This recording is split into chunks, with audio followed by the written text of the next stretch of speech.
बिस्मिल्लाहिर्रहमानिर्रहीम। अस्सलाम वालेकुम। Hope you all are good.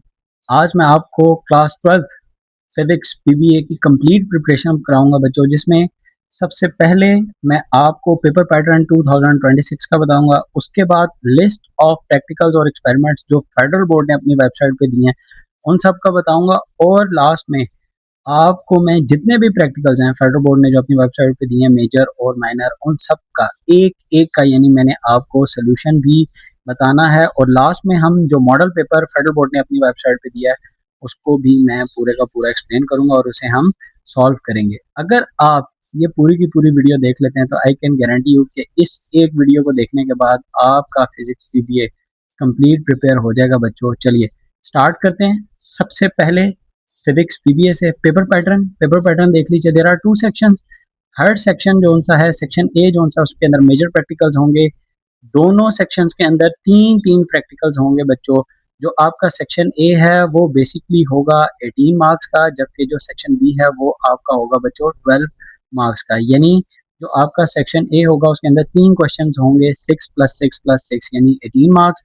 और सेक्शन बी के अंदर भी आपके तीन प्रैक्टिकल्स होंगे यानी 4 + 4 + 4 यानी आपके होंगे टोटल 12 मार्क्स। ठीक है बच्चों। अब देखिए आप लिस्ट ऑफ एक्सपेरिमेंट्स या प्रैक्टिकल्स जो फेडरल बोर्ड ने अपनी वेबसाइट के ऊपर दिए। इसके बाद एक एक का सोल्यूशन भी बताता हूँ बच्चों आपको, और एंड पे जो मॉडल पेपर है उसका भी कंप्लीट सोल्यूशन हम देखेंगे। तो चलिए स्टार्ट करते हैं। सबसे पहला जो आपका सेक्शन ए के अंदर मेजर प्रैक्टिकल जो आपका बनता है वो है measure of the volume of a small spherical object using screw gauge and calculate the uncertainty in the result. दूसरा है determine the radius of the curvature of the convex lens using a spherometer and calculate the uncertainty in the result.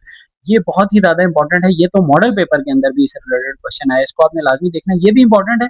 इसके अंदर जो uncertainty वाला part है ये भी important है, लेकिन एक्चुअली ये ग्रेड 10 के लिहाज से ज्यादा इंपॉर्टेंट है, इसलिए मैं इसको इतना रेट नहीं कर रहा। लेकिन मैं आपको इसकी जो अनसर्टेनिटी है वो बहुत ही अच्छे तरीके से कराऊंगा, और इसके अंदर भी जो अनसर्टेनिटी है, दोनों क्वेश्चंस के अंदर जो अनसर्टेनिटी है ये हम करेंगे इंशाल्लाह।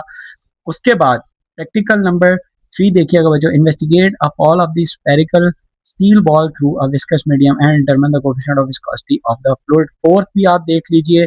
फोर्थ जो आपके पास है बच्चों ये भी बहुत ही ज्यादा इंपॉर्टेंट है।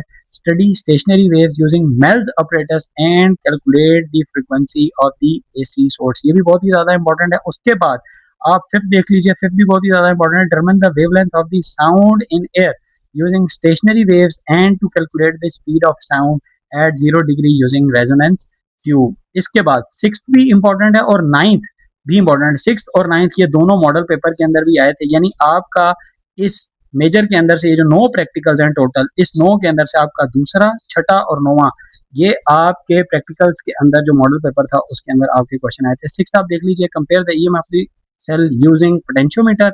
और नाइन्थ भी आप देख लीजिए, study the charging and discharging of a capacitor to a resistor and calculate the time constant. अब देखिए बच्चों section B minor practicals, total 6 practicals हैं, आपको स्क्रीन पे नजर आ रहे हैं।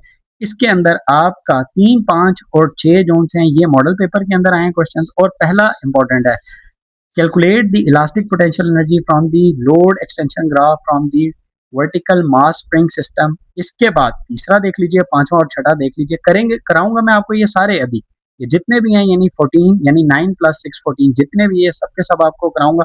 थर्ड जो है investigate the value of G by free fall method using electronic timer.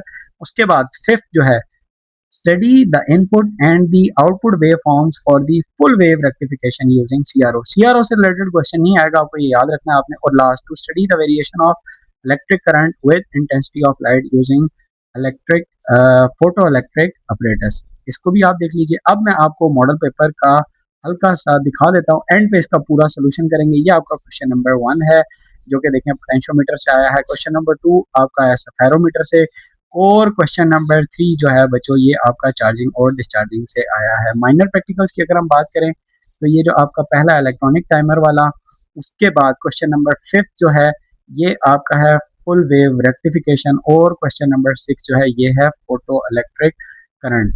ये था बच्चों आपका मॉडल पेपर। अब मैं आपको जो लिस्ट है दोबारा से यानी सोल्यूशन की तरफ लेके चलता हूँ। लिस्ट देखेंगे क्विकली और मैं आपको क्विकली जो सा है इनका सोल्यूशन भी दिखा देता हूँ। देखिएगा बच्चों, लिस्ट ऑफ मेजर एक्सपेरिमेंट्स आपको स्क्रीन पे नजर आ रहे हैं। इसके अंदर ये जो रेड कलर्ड मार्क्ड है बच्चों, इसमें आपके 2, 6 और 9, ये देखें ये लिखा भी हुआ है मैंने, ये मॉडल पेपर के अंदर आए हैं। और 4 और 5 जोन से हैं, ये इंपॉर्टेंट है, यानी इन 9 के अंदर आपके 5 प्रैक्टिकल जोन हैं वो बहुत ही ज्यादा इंपॉर्टेंट होंगे। इनको आपने बहुत ही अच्छे से देखना है और बहुत ही अच्छे से प्रिपेयर करना है बच्चों। चलिए सबसे पहला आप प्रैक्टिकल देखिए। प्रैक्टिकल स्टार्ट करने से पहले एक छोटी सी अनाउंसमेंट है बच्चों कि मैं केमिस्ट्री पीवीए पे भी काम कर रहा हूँ। इंशाल्लाह बाय द टाइम वो वीडियो भी अपलोड हो जाएगी। और दूसरा फिजिक्स की जो आपका थियरी का पेपर है उसके मोस्ट इंपॉर्टेंट लॉन्ग और शॉर्ट की वीडियोस भी मैं ऑलरेडी अपलोड कर चुका हूँ, उसको भी जाके जरूर देखिए और अपने मार्क्स को सिक्योर कीजिए बच्चों। वीडियो को लाइक और सब्सक्राइब कर दें, अपने दोस्तों के साथ भी शेयर कर दें ताकि उनका भी फायदा हो जाए। चलिए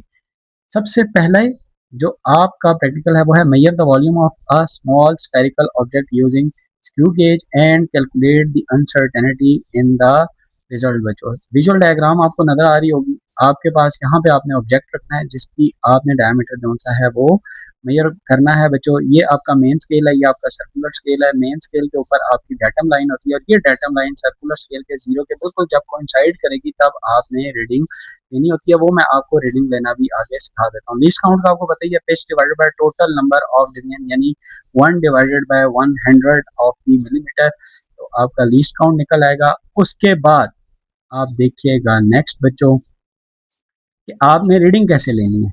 आपने देखिए वॉल्यूम ऑफ स्फीयर फाइंड करना था और अनसर्टेनिटी निकालनी थी, ठीक है, ये आपका प्रैक्टिकल है।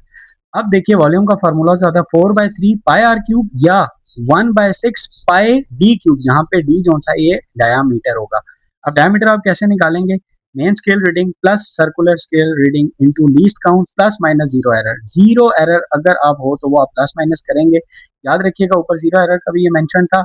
अगर आपके पास पॉजिटिव जीरो एरर हो इस स्क्रू गेज के अंदर तो आप टोटल वैल्यू में से सब्ट्रैक्ट करेंगे, और अगर नेगेटिव जीरो एरर हो तो आप उस वैल्यू को इस वैल्यू के अंदर, ये जो आपको आएगी यहाँ पे उसके अंदर आप ऐड कर लेंगे, यानी नेगेटिव को आप ऐड करते हैं और पॉजिटिव को आप सब्ट्रैक्ट करते हैं, ठीक है। इसके बाद ये मैंने आपको बच्चों यहाँ पे सिखाया है कि आपने रीडिंग कैसे लेनी है मेन स्केल की और सर्कुलर स्केल की। अब देखें ये आपके पास मेन स्केल है, इसमें ये मार्क्ड हैं बच्चों मिलीमीटर के अंदर। यहाँ से ये देखें 5 मिलीमीटर, 6 और 7। अब ये देखें 7 मिलीमीटर तक तो आपको ये वैल्यू नजर आ रही है, तो मेन स्केल की रीडिंग क्या होगी बच्चों, 7 मिलीमीटर। अब what is the circular scale reading, circular scale reading आपने देखनी है, देखें 20 और ये 25। और देखिए कौन सी लाइन बिल्कुल इस डेटम लाइन के बिल्कुल सामने आ रही है, 21, 22 और 23।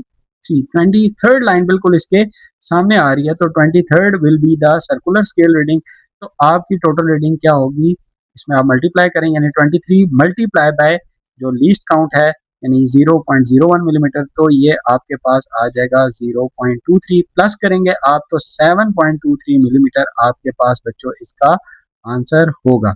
अच्छा अब ये 3 रीडिंग्स ली थी मैंने, ये तो इसके लिहाज से है ना, 3 रीडिंग्स ली थी। एक के अंदर 24 आ रहा था जो आपकी कोइंसाइड कर रही थी सर्कुलर स्केल की रीडिंग, और एक के अंदर 25 आ रहा था। ये 3 रीडिंग्स आ रही थी बच्चों आपके पास।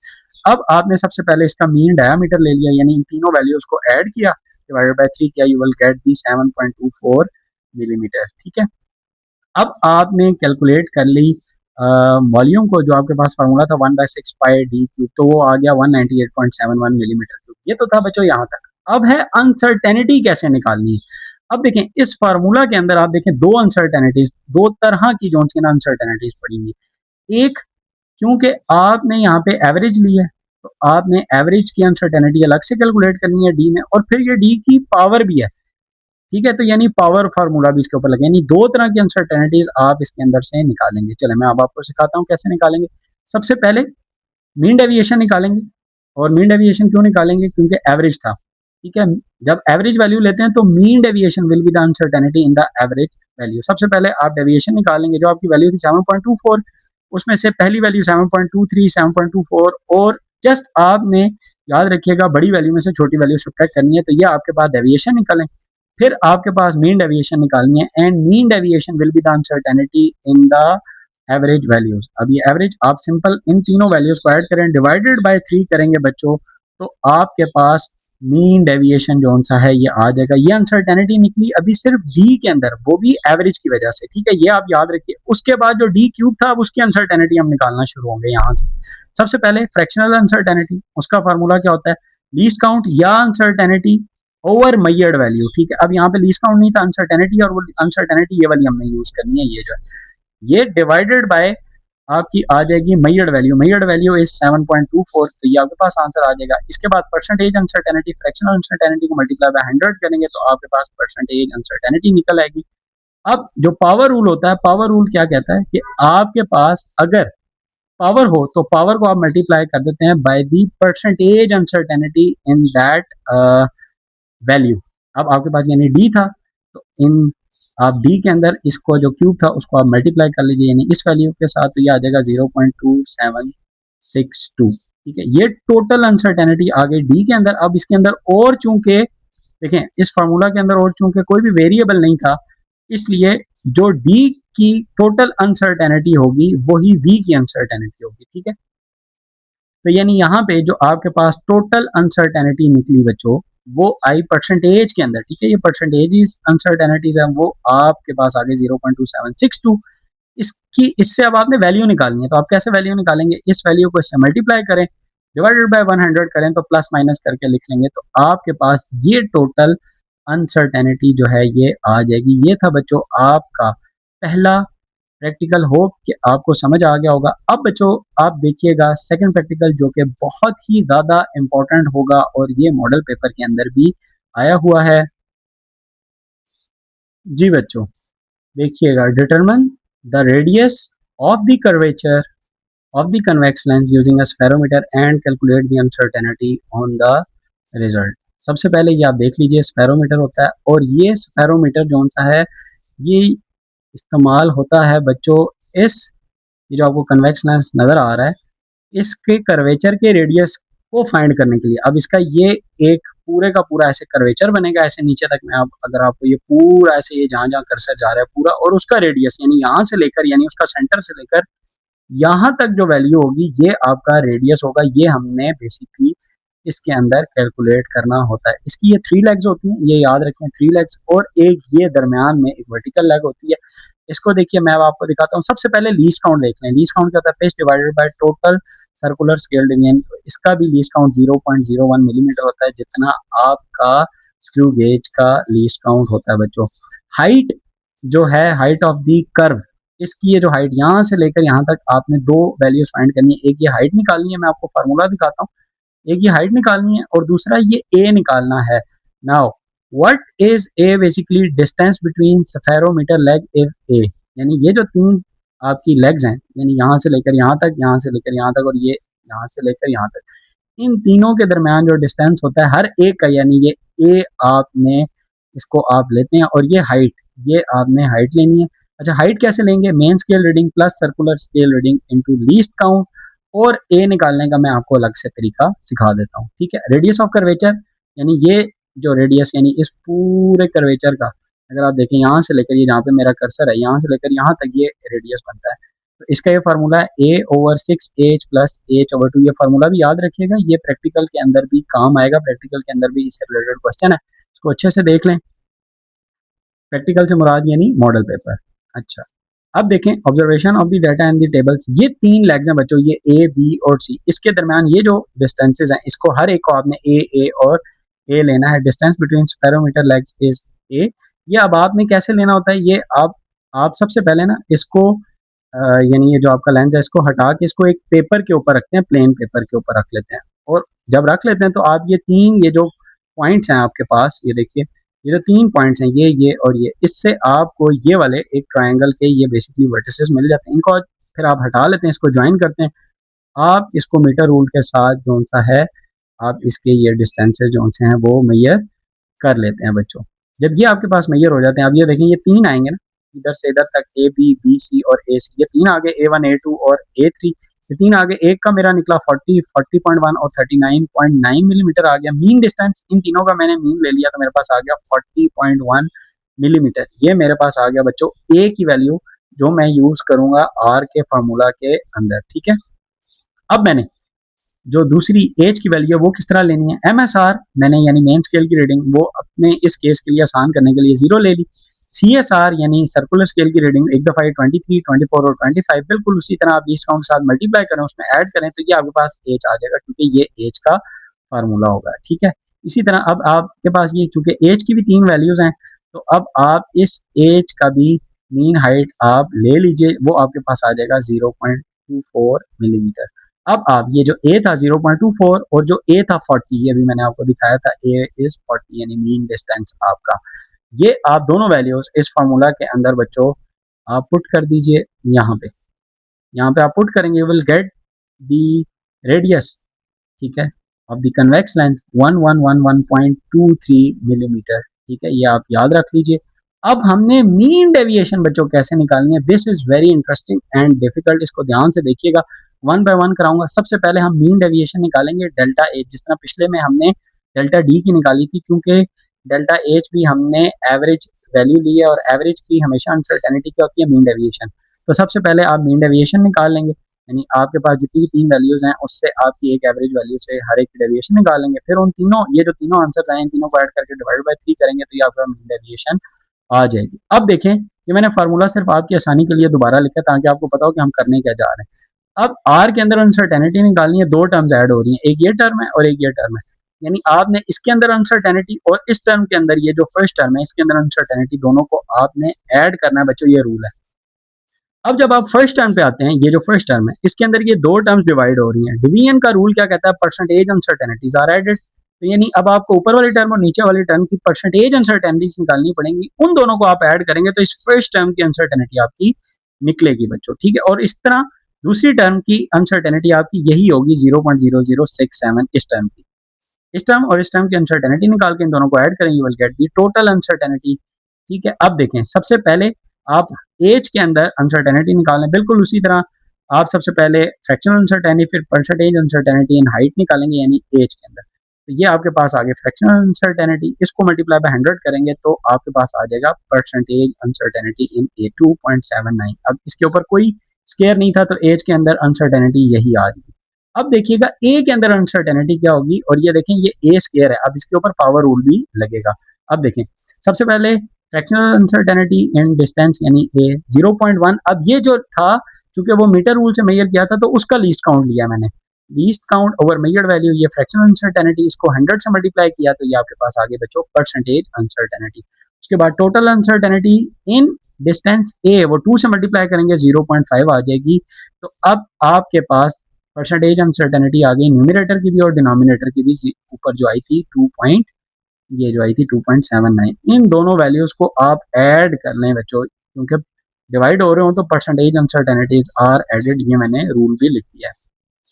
ये अब आपके पास आ गई इस फर्स्ट टर्म की अनसर्टेनिटी, ये वाली 3.29, सेकंड टर्म की अनसर्टेनिटी क्या थी 0.0067, ये टोटल अनसर्टेनिटी आ गई बच्चों आर के अंदर, इसको मैंने लिख लिया परसेंटेज के साथ और इससे मैंने ये वैल्यू निकाली, यानी इसको मैं इससे मल्टीप्लाई करूंगा डिवाइडेड बाय 100 करूंगा तो मेरे पास आंसर आ जाएगा प्लस माइनस 36.6 मिलीमीटर अनसर्टेनिटी आ जाएगी बच्चों।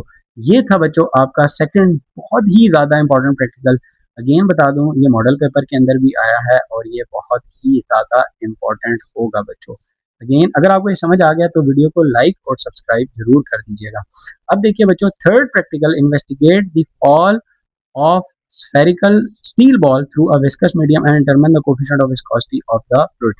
इस आपको विजुअल डायग्राम नजर आ रही होगी, इसको आप देख लीजिए, यानी मैंने यहाँ से बॉल को छोड़ना है, ये अंदर इसके अंदर डिप करेगा और ये एक ऐसा पॉइंट है, तकरीबन मैंने ये जो मार्क किए हैं, यानी यहाँ तक पहुंचने तक ये टर्मिनल वेलोसिटी अचीव कर चुका होगा इस पॉइंट के बाद। तो यहाँ से लेकर यहाँ तक ये मैंने 2 डिस्टेंस ले लिए और ये मैंने जो डिस्टेंस लिए हैं ए टू बी, ये 0.5 मीटर मैंने लिए हैं, मैं आपको दिखा देता हूँ। अच्छा, अगेन अपने ध्यान में रखिए कि हम फाइंड क्या करने जा रहे हैं, हम कोफिशिएंट ऑफ विस्कोसिटी फाइंड करने जा रहे हैं इस फ्लूइड की, ठीक है। चलें, अब सबसे पहले terminal velocity v is equal to s over t, क्योंकि आपने यहाँ से बॉल को छोड़ना है, ये डिस्टेंस मैंने आपको बता दिया a टू b, ये s आ जाएगा 0.5 मीटर। टाइम आप कैलकुलेट कर लेंगे इसको और 2 दफ़ा कर लें या 3 दफ़ा कर लें, उससे आप इसकी मीन टर्मिनल वेलोसिटी निकाल लें। फार्मूला कोफिशिएंट ऑफ विस्कोसिटी के लिए ये है जो कि मैनिपुलेट किया गया है स्टोक्स लॉ को यूज करके, यानी टर्मिनल वेलोसिटी का फार्मूला था और इसमें हमने कोफिशिएंट ऑफ विस्कोसिटी को सब्जेक्ट बना दिया, यानी 2r²। और ये आपके पास यहाँ पे सिर्फ एक पहले डेंसिटी होती थी, अब 2 डेंसिटीज होंगी और इसमें ये जो पहले वाली डेंसिटी है यानी rho density of the steel ball bearing है, और जो दूसरी वाली है ये है density of the viscous fluid, यानी ग्लाइसरीन लिया मैंने इसमें मटेरियल और इसकी जो आपके पास डेंसिटी है वो है 1260 kg पर मीटर क्यूब होगी, ठीक है। यानी अब आपके अंदर ये वैल्यूज भी हैं, ये भी पड़ी हुई है, ये भी वैल्यू पड़ी हुई है, और अभी मैं आपको बता देता हूँ क्या वैल्यू होगी, और वेलोसिटी, ये जो टर्मिनल वेलोसिटी है हम कैलकुलेट कर लेंगे। अब देखें observations and the data tables. S मैंने आपको बता दिया 0.5 होगा, आर 2 मिलीमीटर था जो कि हमने स्क्यू गेज से मेजर किया था, तो वो आपके पास आ गया 0.002 मीटर्स आ गया, ठीक है। ये हमने ऐसे यूनिट्स ले लिए सबके। अब मैंने falling time and the terminal velocity calculation कर ली। डिस्टेंस मेरे पास फिक्स था, एक दफा एक्सपेरिमेंट किया 4.3 आया, फिर 4.4, 4.5 आ गया, तो 3 टर्मिनल वेलोसिटीज आ गई। इसका मैंने मीन ले लिया, तो मेरे पास ये टर्मिनल वेलोसिटी का मीन आ गया। अब मैंने ये जो वैल्यू है बच्चों, इसको मैंने कोफिशिएंट ऑफ विस्कोसिटी के जो ऊपर फार्मूला दिखाया था उसके अंदर मैंने ये सारी वैल्यूज जो है ये पुट कर दी, तो मेरे पास जो सा है कोफिशिएंट ऑफ विस्कोसिटी का आंसर आ जाएगा बच्चों, ये 0.501 पास्कल्स पास्कल सेकंड भी आ सकता है, या केजी पर मीटर पर सेकंड भी आ सकता है बच्चों। ये दोनों यूनिट जो हैं ये यूज होते हैं बच्चों। इसके बाद अगर आप इसके अंदर अनसर्टेनिटी देखना चाहें तो ये मैंने की हुई है सॉल्व, इसका एक आउटलाइन है, आप इसको देख लीजिए। वैसे इसके अंदर इसने कहा नहीं था यहाँ तक कि ये सॉल्व हो गया, इसको मैं आपको बस क्विकली दिखा देता हूँ, आप इसको देख लें। अगर आप प्रैक्टिस के लिए अनसर्टेनिटी निकालना चाहें तो आप निकाल सकते हैं बच्चों, इसको आप देख लें। ये था बच्चों आपका थर्ड प्रैक्टिकल। अब देखिएगा बच्चों फोर्थ प्रैक्टिकल, जो कि है study stationary waves using Melde's apparatus and calculate the frequency of the AC source. ये भी बहुत ही ज़्यादा इंपॉर्टेंट है, मुझे लगता है कि इस साल ये आपके पेपर के अंदर जो सा है वो आ सकता है। इसकी आप डायग्राम देख लीजिए बच्चों, ये मेल्स apparatus है इस तरह से, इसमें ये आपके पास इलेक्ट्रिक वाइब्रेटर है, और ये एक स्ट्रिंग होगा पहले बिल्कुल स्ट्रेट, बिल्कुल यहाँ पे एक स्ट्रेट आपके पास स्ट्रिंग होगा, और इसके अंदर टेंशन क्रिएट की जाएगी। यहाँ पे आप पेन है और इधर इस पेन के अंदर आप कोई मैथ जो सा वो रखेंगे, तो वो टेंशन कॉज करेगा इस पूरे स्ट्रिंग के अंदर। और ये जो आपको लूप नजर आ रहे हैं ये इस इलेक्ट्रिक वाइब्रेटर की वजह से पहले बिल्कुल स्ट्रेट होगा, ठीक है। अच्छा, अब देख लीजिए एक्सपेरिमेंटल फार्मूलाज। जो आपके पास टेंशन होगी वो क्या होगा, मैस इंटू जी, एम जी जो आपके पास टेंशन होती है, यानी एम वो जो अब यहाँ पे पुट करेंगे, ठीक है, और जी की वैल्यू 9.8, तो आपके पास टेंशन आ जाएगी, क्योंकि आपके पास फ्रीक्वेंसी आपने निकालनी है। देखिएगा ज़हन में रखें कि आप frequency of the AC source calculate करने जा रहे हैं। तो आपका फार्मूला है 1/2 L under root T over M. Tension की वैल्यू ये आपको बता दी मैंने। अब यहाँ पे ये जो आपके पास स्मॉल एम है बच्चों, ये बेसिकली आपके पास है mass per unit length of the string, और ये कैलकुलेटेड होता है बच्चों। ये लैब के अंदर जब आप एक्सपेरिमेंट परफॉर्म करते हैं तो वैल्यू आपको पहले से पता होती है, ये आप कैलकुलेट नहीं करते, ठीक है। ये अब आपको पहले से वैल्यू पता होती है। 2L, ये 2 आपके पास कांस्टेंट हो गया। L जो सा है ये आपके पास क्या है, length of the single stationary wave loop आपके पास बनेगा बच्चों, ये आप याद रखिए। बाकी आप ये देख लीजिए tension applied to the string frequency of the AC source, जिसकी आपने फ्रीक्वेंसी जो है वो मैयर करनी होगी। इसके बाद ऑब्जर्वेशन एंड दी टेबल आप देख लीजिए, जो कि रेडी टू यूज वैल्यूज हैं आपके लिए। एम 0.0003 kg पर मीटर, ये आप देख लीजिए, ये स्मॉल एम की वैल्यू है। जो आपने मास रखा था उसके अंदर टेंशन क्रिएट करने के लिए वो था 0.025 kg, ये आपने रखा था, और उसको जब आपने मल्टीप्लाई किया तो ये आपको उससे टेंशन मिल गई। अब सिंगल लूप लेंथ आपने एल जो सा मैंने आपको बताया था, देखें कि ये आपकी क्या होती है, length of the single stationary wave, ठीक है। तो वो उसका फार्मूला क्या होता है, total length divided by number of loops. अब मेरे पास इस केस के अंदर बेसिकली देखें 4 लूप प्रोड्यूस हो रहे हैं, 1 2 3 और 4, और जो यहाँ पे लेंथ की टोटल स्ट्रिंग की जो टोटल लेंथ है बच्चों वो है 1.16 जो मैंने ली हुई है। 4 लूप्स के साथ डिवाइड करूंगा तो एल यानी एक लूप की जो लेंथ निकलेगी वो आएगी 0.28 बच्चों। अब देखें ऑब्जर्वेशंस और टेबल देख लीजिए, आपके पास टेंशन 0.245 अगेन जो ऊपर सेम ही रखनी है। एक दफा आपने इस एक्सपेरिमेंट को किया तो 0.28 आपको लूप लेंथ मिली, एक दफा किया तो 0.29, एक दफा आपको मिली 0.30 बच्चों। फ्रीक्वेंसी के अंदर आपने जो आपका फ्रीक्वेंसी का जो फार्मूला था उसके अंदर आपने ये सारी वैल्यूज, ये जो फार्मूला था इसके अंदर आपने सारी वैल्यूज डाली। एक दफा आपको मिल गया F1 F2 और F3। ये F1 F2 F3 जस्ट ये नहीं है क्योंकि आप हो सकता है इससे कंफ्यूज हो जाएं कि ये F1 फर्स्ट हार्मोनिक के लिए फिर सेकंड हार्मोनिक के लिए, नहीं, ये जस्ट क्योंकि 3 वैल्यूज हैं उससे ये सबस्क्रिप्ट के अंदर मैंने F1 F2 और F3 लिखा हुआ है। इसका आप एवरेज ले लेंगे, मीन ले लेंगे, तो आपको एक फ्रीक्वेंसी जो है वो मिल जाएगी, तो वो भी आप देख लें। ये देखें स्टेप बाय स्टेप कैलकुलेशन। ये मैंने एक्स्ट्रा जो सा है वेलोसिटी ऑफ द वेव भी निकाली, under root T over M formula होता है, इसको भी आप देख लीजिए। अगर आपसे क्वेश्चन कर ले पेपर के अंदर तो आपको एटलीस्ट पता हो कि ये फार्मूला है। और ये मैंने मीन फ्रीक्वेंसी निकाली है, यानी इस टेबल के अंदर ये जो तीन वैल्यूज थी इन तीनों को ऐड किया, 51, 49 और 47 को, ये तीन वैल्यूज को ऐड किया, डिवाइडेड बाय 3 किया, तो मुझे मेरे पास एक जो सा है वो मीन फ्रीक्वेंसी की वैल्यू आ गई बच्चों। अब देखिएगा फाइनल रिजल्ट रिप्रेजेंटेशन मेरे पास ये 49.3 हर्ट्ज आ गई। अब जो हमने अप्लाई की हुई है यानी इस कंट्री के अंदर वो होता है 50 हर्ट्ज होती है, ये ऑलमोस्ट करीब करीब ही है, इतना डेविएशन जो है ये आ सकती है बच्चों। याद रखिएगा ये था आपका प्रैक्टिकल नंबर 4, बहुत इंपॉर्टेंट था। होप कि आपको समझ आ गया होगा। इसकी समरी देखने, अगर आपको ये समझ आ गया बच्चों तो लाइक और सब्सक्राइब जरूर कर दें। इसके बाद है समरी। जैसे जैसे आपके नंबर ऑफ लूप्स जोन्स हैं वो इंक्रीज करते हैं बच्चों, तो याद रखिएगा vibrating frequency of the wave zones है वो भी इंक्रीज करेगी, वाइब्रेटिंग फ्रीक्वेंसी इंक्रीज करेगी, लेकिन जो आपकी अप्लाइड फ्रीक्वेंसी है वो सेम रहनी है। ये आपने याद रखना है, क्योंकि मैं आपको बताता हूँ, ये देखें, जब आप जब आपके लूप्स बढ़ते हैं ना, ये देखें, however in the final calculation the frequency ultimately remains close to 50 because both L and T balances each other simultaneously. जैसे जैसे आपके जो लूप है यानी एल की जो वैल्यू है वो इंक्रीज करती है, उससे आपका क्या होता है, दस decreasing the tension, tension decrease कर जाती है, increasing the number of loops decreases the loop length and still gives a frequency approximately equal to the standard AC mains frequency। ये आपने बात याद रखनी है बच्चों। ये इसकी समरी थी, ये बहुत ही ज़्यादा इंपॉर्टेंट पॉइंट है।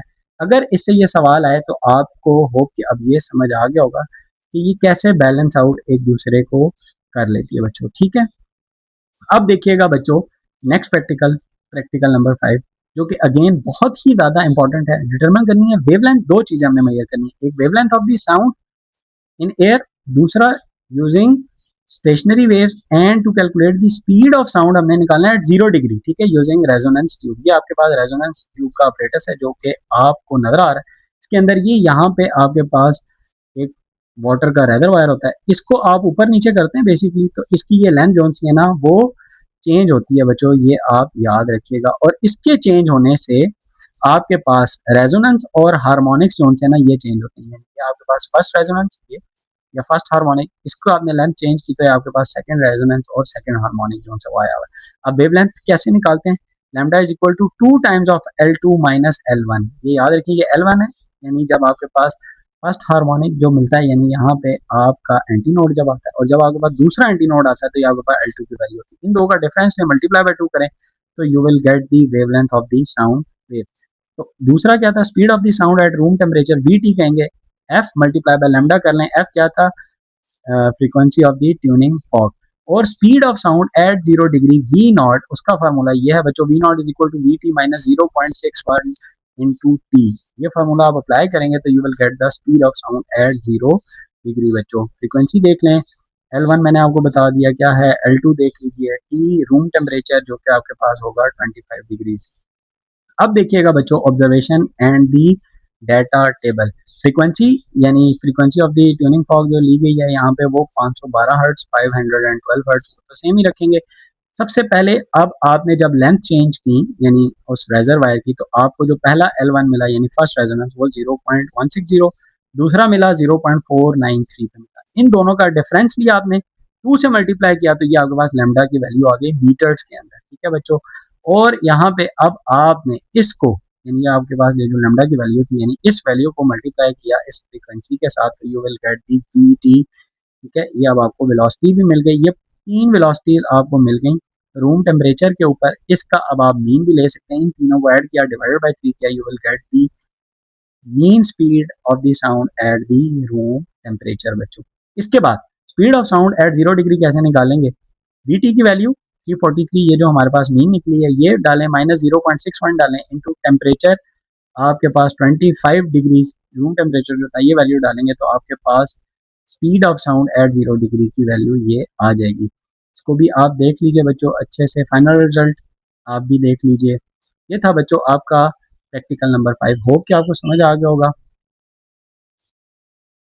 Next is compare the EMF of the cell using potentiometer. बहुत ही ज़्यादा इंपॉर्टेंट होगा बच्चों, 6th प्रैक्टिकल है ये, और ये तो मॉडल पेपर के अंदर भी आया हुआ है। इसको ध्यान से देखिएगा, सर्किट डायग्राम आपको नजर आ रही है, इसको आप देखिए। मैं आपको इसी पे एक्सप्लेन करता हूँ कि कैसे दो सेल्स की ईएमएफ को आप कंपेयर कर सकते हैं। ये आपके पास दो सेल हैं वो जिनकी आपने ईएमएफ को आपस में कंपेयर करना है। ये आपके पास अप्लाइड वोल्टेज है, तीनों के पॉजिटिव आपने जो सा ये मिलाने होते हैं, यानी टर्मिनल जो से हैं इनके पॉजिटिव के साथ आप इसके कनेक्ट करेंगे, ठीक है। उसके बाद जो इसके नेगेटिव टर्मिनल्स हैं वो आप गैल्वानोमीटर के साथ जो सा है ये कनेक्ट करेंगे थ्रू द स्विच। और ये कभी इस स्विच के इस टर्मिनल के साथ जब कनेक्ट होगा तो फिर आप इसको बैलेंस कर रहे होंगे, और जब आपका ये स्विच इधर कनेक्ट होगा तो फिर आप E2 को जो सा वो बैलेंस करेंगे। बैलेंस कैसे करेंगे? आपको जब गैल्वानोमीटर के ऊपर नल कंडीशन मिल जाए तो इसका मतलब अब ये जो सा बैलेंस हो चुका है, अब आपको यानी ईएमएफ मिल सकती है with respect to the length, ठीक है। अब ये कैसे मिलेगी? नल कंडीशन क्या होती है? जब गैल्वानोमीटर आपको शो कर रहा हो जीरो डिफ्लेक्शन। बच्चों जीरो डिफ्लेक्शन कैसे शो करता है? आपके पास गैल्वानोमीटर की ये जो प्रॉब होती है, ये आप इस A to B के ऊपर आप स्लाइड करते हैं, जिस पॉइंट के ऊपर आपकी गैल्वानोमीटर जीरो डिफ्लेक्शन शो करती है वो आप लेंथ जो है वो नोट डाउन कर लेंगे। इसी तरह दूसरे के लिए भी आप लेंथ नोट डाउन कर लेंगे, ठीक है। ये आपको समझ आ गया। अब देखिएगा एक्सपेरिमेंटल फार्मूलाज, और ये फार्मूलाज में रखिए, मॉडल पेपर के क्वेश्चन के अंदर ये यूज हो रहा है, ठीक है। E1 is equal to K into L1, ये वो लेंथ थी जहां पे आपके पास गैल्वानोमीटर के ऊपर जीरो डिफ्लेक्शन शो हो रही होगी। और K क्या है बच्चों? K is the potential gradient, यानी potential drop per unit length. इसको आप देख लीजिए। अब जो आपके पास कंपैरिजन है of EMF E1 and E2, इसको आपने कैसे कंपेयर करना है? इसको आप E1 ओवर E2 को डिवाइड करें equal to L1 over L2, तो आपके पास जो K है उसकी वैल्यू सेम थी तो वो कट जाएगी, तो सिर्फ E1 over E2 is equal to L1 over L2 रह जाएगा। अब देखिएगा E1 की जो हमने सेल लिया है वो बेसिकली डैनियल सेल है 1.08 वोल्ट, और जो आपके पास E2 था वो है लक्लान सेल 1.45 वोल्ट, ठीक है। लेंथ इज आपको अभी नीचे नजर आ जाएंगी कि क्या मैंने ली है। उसके बाद बैलेंसिंग लेंथ है जी फॉर सेल 1, बैलेंसिंग लेंथ है जी फॉर सेल 2। यानी एक दफा जब मैंने ये पूरी प्रैक्टिकल किया तो मेरे पास पहले ही दफा ट्रायल के लिए या एक्सपेरिमेंट के लिए जो मेरे पास बैलेंसिंग लेंथ आई सेल 1 की वो ये वैल्यू आई, सेल 2 की आई। फिर दोबारा किया तो सेल 1 की आई, सेल 2 की आई। फिर किया तीसरी दफा सेल 1 के लिए ये लेंथ आई बैलेंसिंग लेंथ, और सेल 2 के लिए ये लेंथ आई। अब मैंने क्या किया? सिंपल, ये जो आपके पास लेंथ थी L1 ओवर L2, इन दोनों को मैं डिवाइड करूंगा तो मेरे पास इन दोनों की रेशो आ जाएगी, ठीक है। ये मेरे पास आ गई, ये देख लीजिए। अब मैंने क्या किया? ये जो तीन रेशोज आई थी इनका मैंने मीन ले लिया, तो मेरे पास आ गई 0.745, ठीक है। ये अब आपके पास मेरे पास यहाँ तक प्रैक्टिकल सॉल्व हो गया। अब दूसरा मैं इसको जरा चेक कर रहा हूँ, वो देखिएगा वो चेक कैसे करना है आपने। अब मैं अगर डायरेक्टली वोल्टेजेस को अगर डिवाइड कर दूं, जो आपके पास डैनियल सेल था 1.08 वोल्ट डिवाइडेड बाय 1.45 वोल्ट, तो मेरे पास देखिए वैल्यू सेम आ रही है 0.7448, और इससे भी मेरे पास देखिएगा यही वैल्यू आई थी 0.7445, ऑलमोस्ट सेम। इसका मतलब हमने प्रैक्टिकल जो था वो बिल्कुल सही से परफॉर्म किया है बच्चों। ये था 6th प्रैक्टिकल, होप कि आपको समझ आ गया होगा बच्चों। अब देखिएगा बच्चों 7th प्रैक्टिकल, जो कि अगेन इंपॉर्टेंट होगा। Determine the time period frequency and the angular frequency of the simple pendulum by varying its length. हम लेंथ को चेंज करके टाइम पीरियड फ्रीक्वेंसी और द एंगुलर फ्रीक्वेंसी निकालेंगे। सिंपल, हमने इसको वाइब्रेट करना है। देख लें, एक चीज याद रखिएगा, इफेक्टिव लेंथ क्या होती है? इफेक्टिव लेंथ आपकी ये स्ट्रिंग की लेंथ प्लस ये जो रेडियस होता है ना, ये बॉब का, इसका रेडियस, यानी L plus R equal to effective length. ये हमने इफेक्टिव लेंथ जो है वो लेनी होती है। 20 वाइब्रेशंस के लिए हम ये एक्सपेरिमेंट्स परफॉर्म करेंगे, यानी टाइम पीरियड क्या निकलेगा? टाइम, और 20 वाइब्रेशंस को जब मैंने डिवाइड करूंगा तो इसलिए मेरे पास टाइम पीरियड आ जाएगा। Frequency F is equal to 1 over T होगा, एंगुलर फ्रीक्वेंसी 2 पाए एफ या 2 पाए ओवर टी आप यूज करके एंगुलर फ्रीक्वेंसी भी निकाल सकते हैं बच्चों। अब ये मैंने आपको बता दिया क्या था। उसके बाद इफेक्टिव लेंथ में कितनी चेंज कर रहा हूँ? 10 सेंटीमीटर या 0.1 मीटर, ये याद रखिएगा। अब ये देखिए, इफेक्टिव लेंथ थी पहले ली 0.4, 0.5, 0.6, मैंने आपको बता दिया इतनी लेंथ में चेंज कर रहा हूँ। सबसे पहले 20 वाइब्रेशन का ये टाइम निकला, उसको मैंने एक वाइब्रेशन के टाइम के लिए डिवाइड बाय 20 किया तो मेरे पास टाइम पीरियड निकल आया। उससे मैंने इन्वर्ट्स किया, फ्रीक्वेंसी निकल आई। 2 पाई ओवर टी किया तो मेरे पास एंगुलर फ्रीक्वेंसी निकल आई बच्चों। ये तीन इफेक्टिव लेंथ के लिए मैंने किया है। तीनों की आपके पास ओमेगा, तीनों की एफ, और तीनों का आपके पास टी आ गया बच्चों। अब आप देखिएगा जैसे जैसे लेंथ इंक्रीज कर रही है, इसको जरा भी यहीं पे ही देख लें। देखिए लेंथ इंक्रीज कर रही है तो आप देखें टाइम पीरियड भी जो है वो इंक्रीज कर रहा है, फ्रीक्वेंसी जो है वो डिक्रीज कर रही है, और एंगुलर फ्रीक्वेंसी भी डिक्रीज कर रही है बच्चों। अब रिलेशन भी एंड पे कंपेयर करेंगे, इसलिए आपको ये दिखाया मैंने। ये जस्ट वेरिफिकेशन है, दोबारा से उसी तरह T1 is equal to 25.4 divided by 21.27 second. ये बिल्कुल वही वाली वैल्यूज हैं, ये देखें 1.27 सेकंड्स, इन्हीं को रीवेरीफाई किया हुआ है नीचे, ठीक है। F1 भी निकालिए और ओमेगा भी निकालिए, सेम वैल्यू जो ऊपर टेबल के अंदर लिखी है वही है। अब देखिएगा फाइनल समरी, आप इसको देख लें, फाइनल समरी क्या होगी, और T is directly proportional to under root of L होगा, और ये इसका ग्राफ होगा, बिल्कुल स्ट्रेट लेंथ होगी, ये याद रखिएगा, यहाँ पे टी स्केयर है, ठीक है, क्योंकि जब आप T is directly proportional to under root of L square करेंगे तो ये टी स्केयर जो है ये इज डायरेक्टली प्रोपोर्शनल टू हो जाएगा एल के, यानी ये देखें graph of the L versus T square, तो यहाँ पे टी स्केयर लेना और बिल्कुल स्ट्रेट लाइन होगी, ये आपने याद रखना है बच्चों, ठीक है। ये था आपका प्रैक्टिकल नंबर 7। होप कि आपको समझ आ गया होगा। वीडियो को लाइक और सब्सक्राइब जरूर कर दें बच्चों, और अपने दोस्तों के साथ भी शेयर कर दें। प्रैक्टिकल नंबर 8 देखिएगा, determine the relation between current and the capacitance for the different combination of the capacitors in AC circuit. बहुत ही ज़्यादा इंपॉर्टेंट है, इसको आपने अच्छे से देखना है। सर्किट डायग्राम आप देख लीजिए, 3 कैपेसिटर सीरीज के अंदर लगे हैं और यहाँ पे 2 कैपेसिटर जो है वो पैरेलल के अंदर लगे हैं। बेसिकली ये प्रैक्टिकल 2 कैपेसिटर्स के लिए है, ये तीसरा आप निकाल दिए, is just for the reference, ठीक है। यानी जब हम प्रैक्टिकल अभी करेंगे तो 2 कैपेसिटर सीरीज में और 2 ही पैरेलल में हम लेंगे। Capacitive reactance the electrical opposition offered by the capacitor to the change of the alternating current, यानी कैपेसिटर जो सा हमेशा याद रखिएगा चेंज ऑफ करंट को अपोज करता है, यानी जितनी ज्यादा फ्रीक्वेंसी ज्यादा होगी कैपेसिटिव रिएक्टेंस जो है वो उतनी कम होगी, इनवर्स रिलेशन है। इसी वजह से डीसी के अंदर फ्रीक्वेंसी 0 होती है और कैपेसिटिव रिएक्टेंस जो है वो बच्चों मैक्सिमम होती है, ये बात आपने याद रखनी है बच्चों, ठीक है।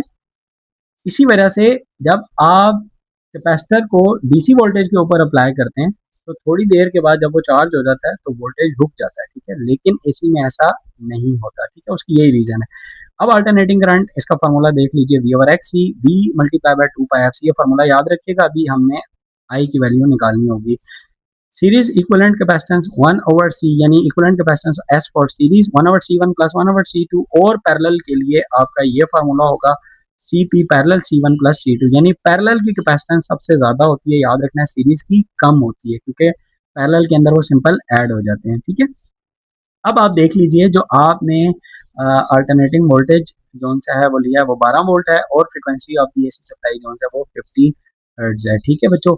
अब जो आपने C1 और C2 की वैल्यूज ली है वो है 22.2 और 4.7 माइक्रो फेरेड्स होंगी। अब तीनों के ऊपर मैंने किया है सीरीज ओनली, यानी जब दोनों को मैंने सीरीज में लगाया, जब सिर्फ कैपेसिटर 1 था उसके लिए कैपेसिटर 2 था उसके लिए, और पैरेलल यानी जब दोनों को मैंने पैरेलल में लगाया उसके लिए इक्विवेलेंट कैपेसिटेंस ये निकाल ली 1.50, और उन दोनों को ऐड किया, ये पैरेलल कैपेसिटेंस, और C1 की कैपेसिटेंस आपको पता ही है, और ये C2 की कैपेसिटेंस है।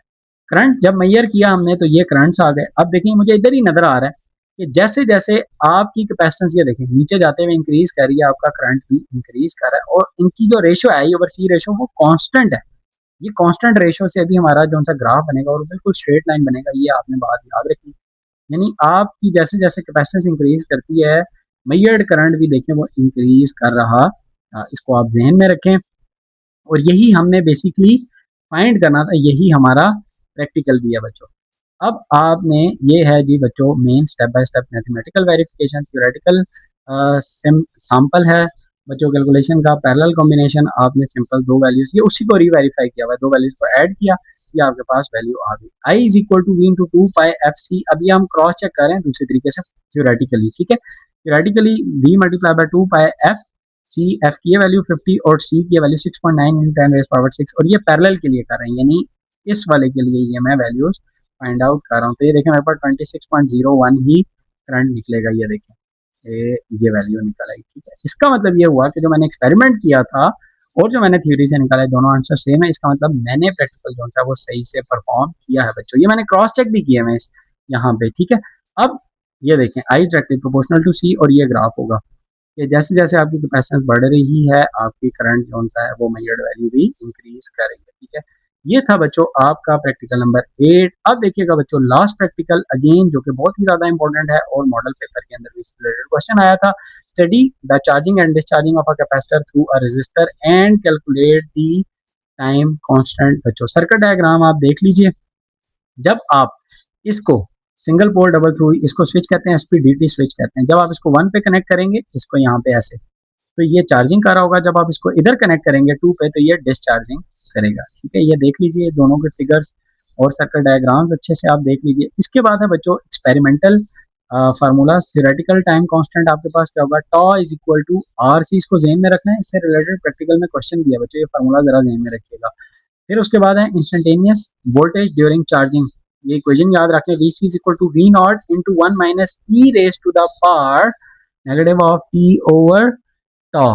ठीक है, ये टाइम कांस्टेंट है, इसको आपने अच्छे से प्रिपेयर करना है बच्चों। उसके बाद जो आपका दूसरा है बच्चों वैल्यू, वो है इंस्टेंटेनियस वोल्टेज ड्यूरिंग डिस्चार्जिंग, इसकी भी आप वैल्यू देख लीजिए, V D is equal to V naught, ये डिस्चार्जिंग का डी सिंबल है, E raise to the power negative of T over tau, यानी टाइम कांस्टेंट। ठीक है, टाइम कांस्टेंट किसके इक्वल होता है, tau is equal to R C, यानी आर और सी को मल्टीप्लाई करें you will get the tau. ठीक है, वैल्यू ऑफ टॉ आ जाएगी। Observation and the data table ready to use, आपको वैल्यूज मैंने दे दी। आर आपने 100 किलो ओम और जो कैपेसिटेंस यूज करनी है वो है 1000 माइक्रो फैरड, और ये आपके फैरड के अंदर वैल्यू आ गई। वी नॉट जो आप वोल्टेज अप्लाइड वोल्टेज है वो है जी 10 वोल्ट। तो टॉ यानी यहाँ से आपके पास थ्योरेटिकल टाइम कांस्टेंट निकल आया 100 सेकेंड्स। ठीक है, 100 सेकेंड्स में अब टाइम होता क्या है, यानी टाइम कांस्टेंट क्या होता है। टाइम कांस्टेंट मैं आपको बच्चों ग्राफ से भी एक्सप्लेन करता हूँ। टाइम कांस्टेंट वो टाइम होता है जिसमें वो अपनी फुल कैपेसिटी का बच्चों 63.2% जो है ना वो चार्ज हो जाए। वो इसके अंदर यहाँ पे ग्राफ नीचे है, खैर मैं आपको वो ग्राफ भी दिखा देता हूँ कि जब वो अपनी कैपेसिटी का ये क्यू के अंदर है यानी चार्ज के अंदर है, इसको आप वोल्टेज के अंदर भी लिख सकते हैं। ठीक है, इससे कोई फर्क नहीं है, मैंने दोनों इसलिए फिगर्स डाली हैं ताकि आपका दोनों का कॉन्सेप्ट जो सा वो बन जाए। ठीक है, अच्छा अब सबसे पहले देखें टाइम कांस्टेंट फॉर चार्जिंग क्या है। वो टाइम जिसके अंदर वो अपनी फुल कैपेसिटी का 63.2% चार्ज हो जाए, ठीक है, उसको आप कहते हैं टाइम कांस्टेंट फॉर चार्जिंग। और टाइम कांस्टेंट फॉर डिस्चार्जिंग क्या है, वो टाइम जिसके अंदर वो अपनी फुल कैपेसिटी से यानी फुल चार्ज हो और उसके बाद वो डिस्चार्ज हो और 63.2% या तो डिस्चार्ज हो जाए या उसके ऊपर 36.8% चार्ज रह जाए। अब ये देखें, जब ये यहाँ पे आप देखेंगे तो इसके ऊपर चार्ज कितना रह जाएगा 36.8, या वो डिस्चार्ज कितना हो चुका होगा 63.2। अब आते हैं वापस हम एक्सपेरिमेंट के ऊपर, जब मैंने आपको एक्सप्लेन कर दिया। अब देखें हमने क्या किया, मैंने टाइम लिया, चार्जिंग का टाइम ये ऐसे चल रहा है, 10 वोल्ट कैपेसिटर अप्लाई किया हुआ है और कैपेसिटर के अगेंस्ट जो है मैंने वोल्टेज अप्लाई कर दी 10 वोल्ट, इधर टाइम चल रहा है। जब टाइम देखें और इधर मैं वोल्ट मीटर से जो कैपेसिटर के अगेंस्ट मैंने वोल्ट मीटर लगाया हुआ है उसके ऊपर मैं उसके वोल्ट भी मेजर कर रहा हूँ।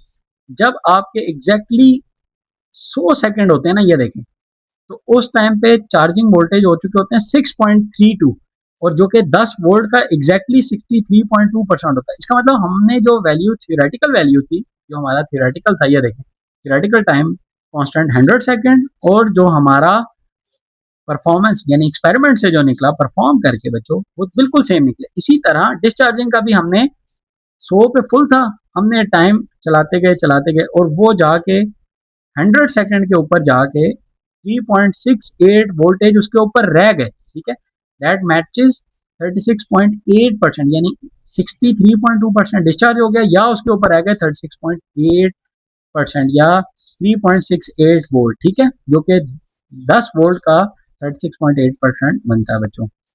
ये अब आपको क्लियर हो गया। इसके बाद अब आप देख लें थ्योरेटिकल टाइम कांस्टेंट टर्मिनेशन जो आपके ऑलरेडी मैं आपको बता चुका हूँ, जो कि 6.32 वोल्ट का होते हैं एग्जैक्टली 63.2% ऑफ द 10 वोल्ट और 3.68 वोल्ट का होते हैं एग्जैक्टली 36.8% ऑफ द 10 वोल्ट होते हैं बच्चों।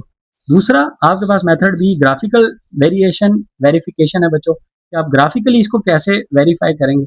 अब ये देखें, ये जो टाइम कांस्टेंट है ये जेनेरिक है, यहाँ पे 100 है, यानी आप यहाँ पे यहाँ से लेकर यहाँ तक 100 आपके सेकंड होंगे, तो ये आपका एग्जैक्टली 63.2% या 6.3 वोल्ट जो है, इसको आप वोल्ट की उसमें टर्म में समझ लें, ये आ जाएगा। और दूसरा इसको वोल्ट ही रखें, तो यहाँ से लेकर यहाँ तक टाइम जो है वो आपने 100 रखना है। होप कि आपको ये ग्राफिकल जो वेरिफिकेशन है ये भी समझ आ गई होगी। ये मैंने खुद जो सा वो क्यू की टर्म में रखे हैं ताकि अगर क्वेश्चन आपको क्यू की टर्म में आ जाए तब भी, और अगर मॉडल पेपर के अंदर या पेपर के अंदर अगर आपको वोल्टेज के अंदर आ जाए तब भी। वैसे मॉडल पेपर के अंदर वोल्टेज से आया हुआ था, ठीक है, जो मैंने आपको यहाँ पे वोल्टेज की इक्वेशन के साथ जो है ना ये करवाया इसीलिए।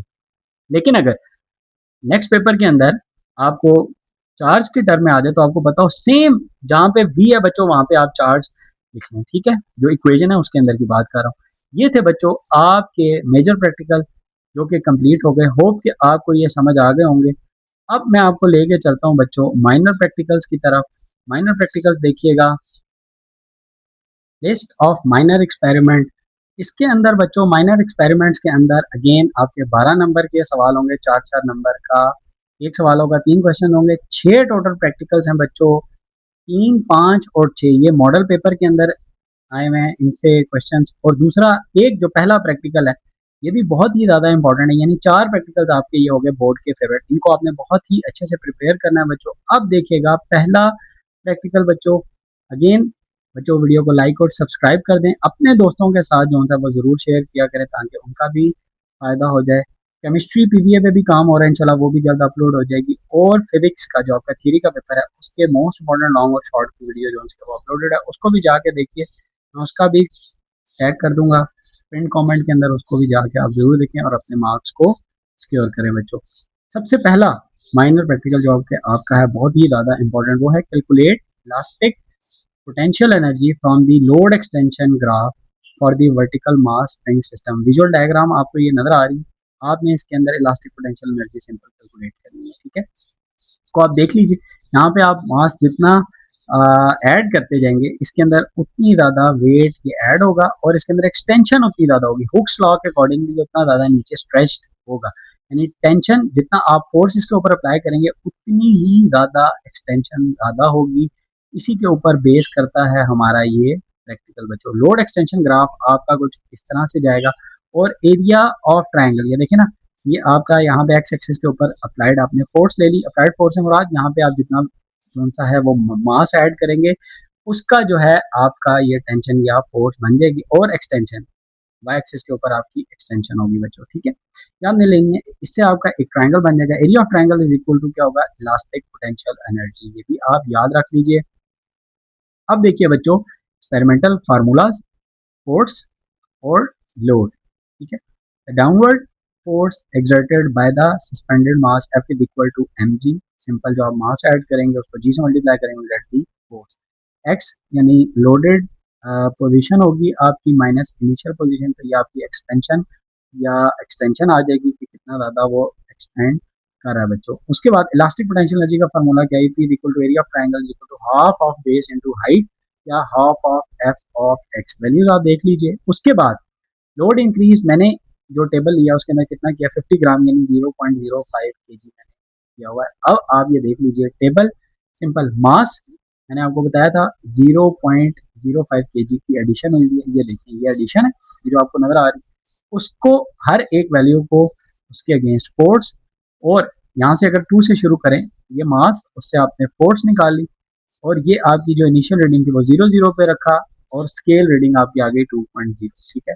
ये सेंटीमीटर के अंदर, इसको हमने रख लिया कन्वर्ट कर लिया बच्चों मीटर्स के अंदर, ये मीटर के अंदर वैल्यू आ गई और हमने फार्मूला लगा के half of the F of x करके इलास्टिक पोटेंशियल एनर्जी जाउल्स के अंदर हमारी निकले, ठीक है। ये अब आपके पास ये 5 एक्सपेरिमेंट्स या 5 डिफरेंट मासेस के ऊपर इलास्टिक पोटेंशियल एनर्जी आपकी आ गई। उसके बाद स्टेप बाय स्टेप अगर आप देखते हैं सैंपल कैलकुलेशन क्या यूजिंग ऑब्जर्वेशन नंबर 5 मैंने लिया हुआ, f is equal to 0.20 multiply by 9.8, इसको मल्टीप्लाई बाय 9.8 किया 1.96 आ गया। x is equal to 8.0 divided by 100 किया, यानी सेंटीमीटर से मीटर में कन्वर्ट करने के लिए मीटर की वैल्यू आ गई, ये जो आपको नजर आ रही है। और इसको जब इस फार्मूला के अंदर पुट किया तो ये मेरे पास 0.0784 ये वाली वैल्यू आ गई बच्चों। फाइनल रिजल्ट्स देख लीजिए, the maximum elastic potential energy stored in the spring when stretched by a load of 1.96 newton is 0.0784। इसको मैंने फाइनल शक्ल दे दी। अब देखिएगा बच्चों फोर्स एक्सटेंशन ग्राफ, दोबारा से सेम ग्राफ है बच्चों। अब the graph confirms Hooke's law since extension is directly proportional to the applied force. देखिए जितना जितनी आप फोर्स अप्लाई करते जाएंगे एक्सटेंशन बिल्कुल लीनियरली उसी के इंक्रीज करेगी, जहां तक याद रखिएगा हुक्स लॉ वायलेट नहीं करता, हुक्स लॉ जहां तक एप्लीकेबल है, ठीक है। ये था बच्चों आपका प्रैक्टिकल नंबर 1, होप कि आपको समझ आ गया होगा। अब देखिएगा बच्चों प्रैक्टिकल नंबर 2, बहुत ही आसान है ये। स्केच मैग्नेटिक फील्ड पैटर्न्स आपने जो से ना वो ड्रॉ करने हैं, कब, जब करंट गुजर हो इन अ लॉन्ग स्ट्रेट वायर या फ्लैट सर्कुलर वायर में से करंट गुजरे या लॉन्ग सोलिनॉइड में से जब करंट गुजरे तो आपके मैग्नेटिक फील्ड के पैटर्न्स क्या होंगे। जब स्ट्रेट वायर में से करंट गुजरेगा तो आपका राइट हैंड ग्रिप रूल आएगा, यानी आपने उस वायर को इस तरह ग्रैस्प कर लेना, पकड़ लेना। Thumb indicates the direction of current and the curling of fingers, curl of fingers indicates the direction of the magnetic field. बहुत ही ज्यादा आसान है, इसको देख लीजिए। दूसरा दूसरा देखिए बच्चों, magnetic field due to a flat circular coil. यहाँ से आपके पास करंट गुजर रही है और एक फ्लैट एक ही कॉइल ऐसे आके इधर से करंट इधर जा रहा है, सही है। अच्छा, अब इसके अंदर क्या हो रहा है बच्चों, फिर से देखिए, यहाँ से करंट आ रहा है, इधर से जाके यहाँ से ये और ये यहाँ पे एंटर हो गया। ये मैं कन्वेंशनल करंट की बात कर रहा हूँ। अब आप इसके ऊपर भी बच्चों राइट हैंड रूल ही लगा, इसको इस वाली साइड को आप ग्रास्प करें राइट हैंड रूल, तो ये करंट की डायरेक्शन ऊपर की तरफ हो गई और ये कर्लिंग ऑफ फिंगर्स हो गई in the direction of the magnetic field. इधर देखें, करंट की डायरेक्शन नीचे है, राइट हैंड से इसको पकड़ें तो आपकी कर्लिंग ऑफ फिंगर्स इस तरफ हो जाएंगी और करंट नीचे की तरफ हो जाएगा। और दरमियान में एक स्ट्रेट लाइन जो सी वैसे गुजरेगी, ये याद रखना है आपने बच्चों। Circular loops near wire edges और सेंटर के अंदर straight line magnetic field through coil axis होगा, ये याद रखना है, बिल्कुल स्ट्रेट लाइन होगी। ठीक है, ये की फीचर्स हैं टू स्केच, ये आपने अच्छे से देख लें। Magnetic field due to a long solenoid, इसको आपने कैसे देखना है बच्चों, इसमें ये जो आपकी करंट की डायरेक्शन है, ये अब आपका कर्लिंग ऑफ फिंगर होगा, यानी अब आप इसको अगर हाथ में ऐसे पूरे को पकड़े, ठीक है, सोलिनॉइड को, तो ये जो कर्लिंग ऑफ फिंगर्स है, ये अब आपका इस केस के अंदर डायरेक्शन ऑफ द करंट होगा। जबकि थंब ऐसे बिल्कुल सीधा इस तरफ रखें तो thumb indicates the direction of the north pole, जो कि बाहर की तरफ निकल रही है। अब याद रखिएगा, इनसाइड सोलिनॉइड के साउथ टू नॉर्थ होता है और एक्सटर्नल में नॉर्थ टू ऐसे साउथ होता है, सही है, ये याद रखिएगा। ये मैंने की फीचर्स भी लिख दिए। Inside straight parallel closely packed lines from south to north, जबकि outside curve lines from north to south pole होगा। ओके, अब देखिए ये समरी है, इसको भी आप देख लीजिए। ये आपका बच्चों था दूसरा प्रैक्टिकल। अब देखिएगा बच्चों थर्ड प्रैक्टिकल, जिससे रिलेटेड आपका मॉडल पेपर के अंदर भी क्वेश्चन है, बहुत ही ज्यादा इंपॉर्टेंट है। Investigate the value of G by free fall method using electronic timer. ये आप देख लीजिए, इसकी विजुअल डायग्राम है। इसके अंदर आपने इसको करना क्या है, ये देखें, सिंपल कि आपके पास एक अपरेटस है, यहाँ से आपका ये जो स्टील का बॉल है, ये मैग्नेटाइज होता है और ये इसके साथ अटैच होता है, और ये पूरा देखेंगे ये एक अपरेटस है। जब ये इसको आप यहाँ से ड्रॉप करते हैं, यानी यहाँ से बटन प्रेस करते हैं, ओके करते हैं, तो ये इसको रिलीज करता है और ये यहाँ पे आके गिरता है। ये खुद ही टाइम जोन सा है, ये नोट कर लेता है यहाँ से रिलीज करने का और यहाँ से ड्यूरिंग द टाइम लैप्स, यानी ये यहाँ से निकलने का और यहाँ पे आके हिट करने का ये टाइम नोट करेगा और वैल्यू ऑफ जी जो सा ये आपको निकाल के दे देगा बच्चों। फंडामेंटल फार्मूलाज में आपके पास आएगी second equation of motion V I T plus half of G T square. अब इनिशियल वेलोसिटी जब ऊपर से आप छोड़ेंगे उसको, वो जीरो होगी, तो ये रह जाएगी half of G T square. इसमें आप जी को सब्जेक्ट बना लें तो आपके पास ये हो जाएगा, यानी जी को जब सब्जेक्ट बनाएंगे तो 2h ओवर टी स्क्वायर हो जाएगा। ठीक है, अब ऑब्जर्वेशन आपने क्या क्या लेनी और कितना कितना आपने गैप लेना है बच्चों। हर एक के अंदर आप 10 सेंटीमीटर यानी 0.1 मीटर का आप एडिशन करते जाएंगे और जो टाइमर पे आपने 4 डेसिमल प्लेसेस तक एक्यूरेट वैल्यूज वो लेनी होंगी। जी बच्चों, ये देखिए हाइट 0.5 ले ली, 0.6 और 0.7। बेसिकली इसमें आप ये वाली जो हाइट है ये चेंज कर सकते हैं ऊपर और नीचे। ठीक है, ये सही है, ये आप हाइट जोन सा है ये चेंज कर सकते हैं बच्चों, सही है।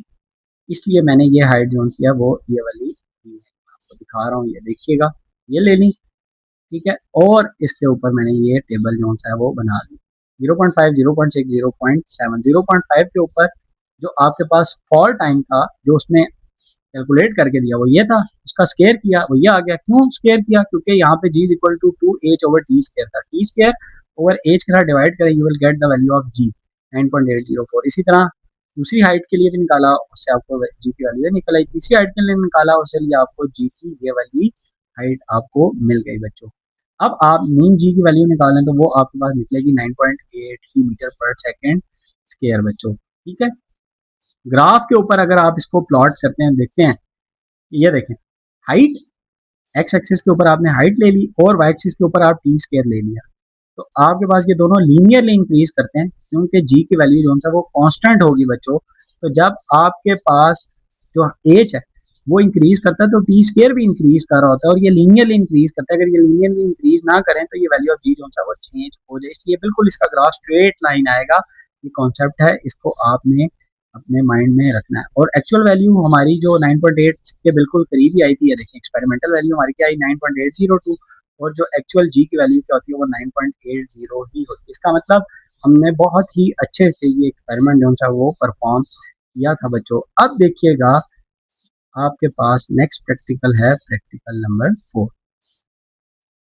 Study the input and the output waveforms for the half wave rectification using CRO. Questions will not be asked from the CRO. याद रखिएगा CRO से आपको कोई भी क्वेश्चन नहीं आएगा। सर्किट डायग्राम बच्चों आप देख लीजिए। हाफ वेव रेक्टिफिकेशन करनी, हाफ वेव रेक्टिफिकेशन के अंदर आप क्या करते हैं, एसी सोर्स अप्लाई करते हैं डायोड के ऊपर। ठीक है, ये एक डायोड है, इसके ऊपर आपने एसी सोर्स अप्लाई किया। अब आपका इनपुट सिग्नल था बच्चों ये वाला, ये आपका इनपुट सिग्नल है, ये एसी ऐसे जा रही है और उसका मैंने एक साइकिल लिया सिर्फ। ठीक है, ये आपने अप्लाई किया। अब जब आपका पॉजिटिव साइकिल आएगा तो ये इसको अलाउ करेगा यहाँ से इस डायरेक्शन में। ठीक है, लेकिन जब नेगेटिव साइकिल इधर से ऐसे आएगा तो डायोड जो है वो रिवर्स डायरेक्शन के अंदर करंट को फ्लो नहीं होने देता, यानी ये इस डायरेक्शन में अलाउ करेगा जिस डायरेक्शन में इसका ये सिंबल है, इस डायरेक्शन में ये अलाउ नहीं करेगा। तो इसका मतलब आउटपुट के ऊपर ये फ्लैट हो जाएगा। सही है, इसी के बाद जब अगली पॉजिटिव आएगी वो फिर यहाँ से जाएगी, तो फिर इसके बाद यहाँ से फिर अगली वेव यहाँ पे ऐसे आ जाएगी, वो नीचे मैं आपको दिखाता हूँ। अच्छा, input and output wave form ready to draw, ये अब आपको मैंने दिखा दी। अब देखिएगा हमने CRO के दो चैनल थे, अक्रॉस चैनल 1 उस पर मैंने इनपुट डाल दी और उसके दूसरा जो चैनल था अक्रॉस चैनल 2 उस पर मैंने आउटपुट ले ली। ठीक है, ये A जो सा है वो चैनल 1 है, ये B है बच्चों, ये चैनल B है यानी चैनल 2 है जिसके ऊपर आपको आउटपुट मिलेगी। ठीक है, अब मैंने यहाँ पे दो साइकिल्स ली हैं। ठीक है, ये देखें, एक साइकिल यहाँ से यहाँ तक, दूसरा साइकिल यहाँ से यहाँ तक, ये अप्लाई किया। अब एक दफा जब डायोड के ऊपर आया उसने एक डायरेक्शन में अलाउ किया, नेगेटिव डायरेक्शन में रोक दिया। फिर दूसरा पॉजिटिव साइकिल आया, वो एक डायरेक्शन में उसने अलाउ किया, नेगेटिव डायरेक्शन को उसने अलाउ नहीं किया। तो ये आपकी आउटपुट वेव फॉर्म आ गई अक्रॉस चैनल 2 बच्चों। ये अब आपका यहाँ तक प्रैक्टिकल क्लियर है। यहाँ से आगे थोड़ा सा एक पॉइंट एक्स्ट्रा है, वो भी आप देख लीजिए। अगर क्वेश्चन आ जाए तो आपका कॉन्सेप्ट मजीद क्लियर हो जाएगा। और जो आपका मॉडल पेपर के अंदर क्वेश्चन था उसमें ये चीज़ आई हुई है। ठीक है, वो ये जो मैं अभी आपको एक्सप्लेन कर रहा हूँ ये चीज़ आई हुई है, इसको देख लें, ये इंपॉर्टेंट भी है। ठीक है, ये एक्स्ट्रा और जो मॉडल पेपर के अंदर ये एक्स्ट्रा जो सवाल हैं ये आए हुए हैं। ये आपके पास पीक वोल्टेज का फार्मूला जो सा अभी दिखाऊंगा वो उससे रिलेटेड भी क्वेश्चन आया हुआ है मॉडल पेपर के अंदर। अब पैरामीटर देख लीजिए, पीक वोल्टेज 8.48 वोल्ट्स आपने जो सा है वी पीक जो सा वो आपको आपने अप्लाई किया इनपुट के ऊपर। Rectified half wave output 7.78 volt. अब ये थोड़ा सा इंजीनियरिंग लेवल की बात है, ये जो आपको डिफरेंस नजर आ रहा है 0.7 वोल्ट कम नजर आ रहा है बेसिकली। ये बच्चों आपके पास silicon diode internal barrier potential voltage drop है, यानी ये ड्रॉप हो गया 0.7 वोल्ट का, इसलिए कम है। बस इसको अब आप इग्नोर कर दें। उसके बाद अगर वैसे अगर पूछ ले तो आपको ये पता होना चाहिए। उसके बाद टाइम पीरियड आप ये देख लीजिए, और ये इनपुट का भी अब चूंकि देखें टाइम पीरियड तो सेम है, फ्रीक्वेंसी भी सेम है, बिल्कुल देखें दोनों का टाइम पीरियड सेम है, वो चेंज नहीं हो रहा। सही है, सिर्फ AC से DC में कन्वर्ट हो चुका है, ये याद रखना है आपने। और रेक्टिफिकेशन का मतलब क्या होता है, that converts AC to DC। ठीक है, ये आपने बात याद रखनी है।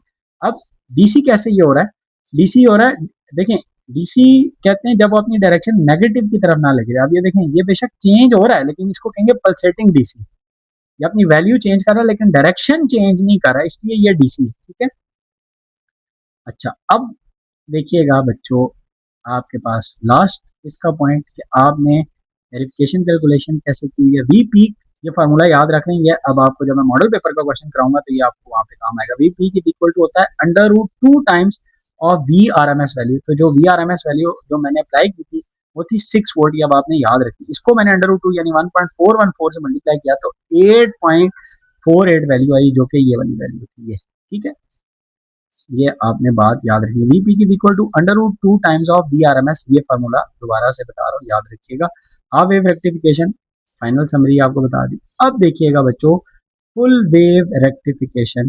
Study the input and the output wave form for the full wave rectification using CRO। हमने स्टडी करना है और हमने बेसिकली यहाँ पे ब्रिज सर्किट लेना है। मैं आपको पूरा एक्सप्लेन करता हूँ अगेन। फुल वेव रेक्टिफिकेशन का मतलब क्या है कि ये उसकी दोनों वेव को ऊपर यानी पॉजिटिव की तरफ ले आएगा। हाफ वेव में एक वेव ऊपर की तरफ थी, नेगेटिव वाली बिल्कुल फ्लैट हो गई थी। ठीक है, अगेन रेक्टिफिकेशन का मतलब क्या होता है बच्चों, डेट कन्वर्ट्स, या जिसके अंदर आप AC को DC में कन्वर्ट कर लेते हैं। ठीक है, पल्सेटिंग DC होती है लेकिन डायरेक्शन रिवर्स नहीं हो रही होती, इसलिए उसको आप DC ही कहेंगे। बहुत ही ज्यादा इंपॉर्टेंट प्रैक्टिकल है, मॉडल पेपर के अंदर भी ये आया हुआ है।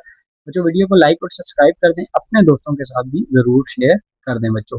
चलिए सर्किट डायग्राम देखिएगा इसकी।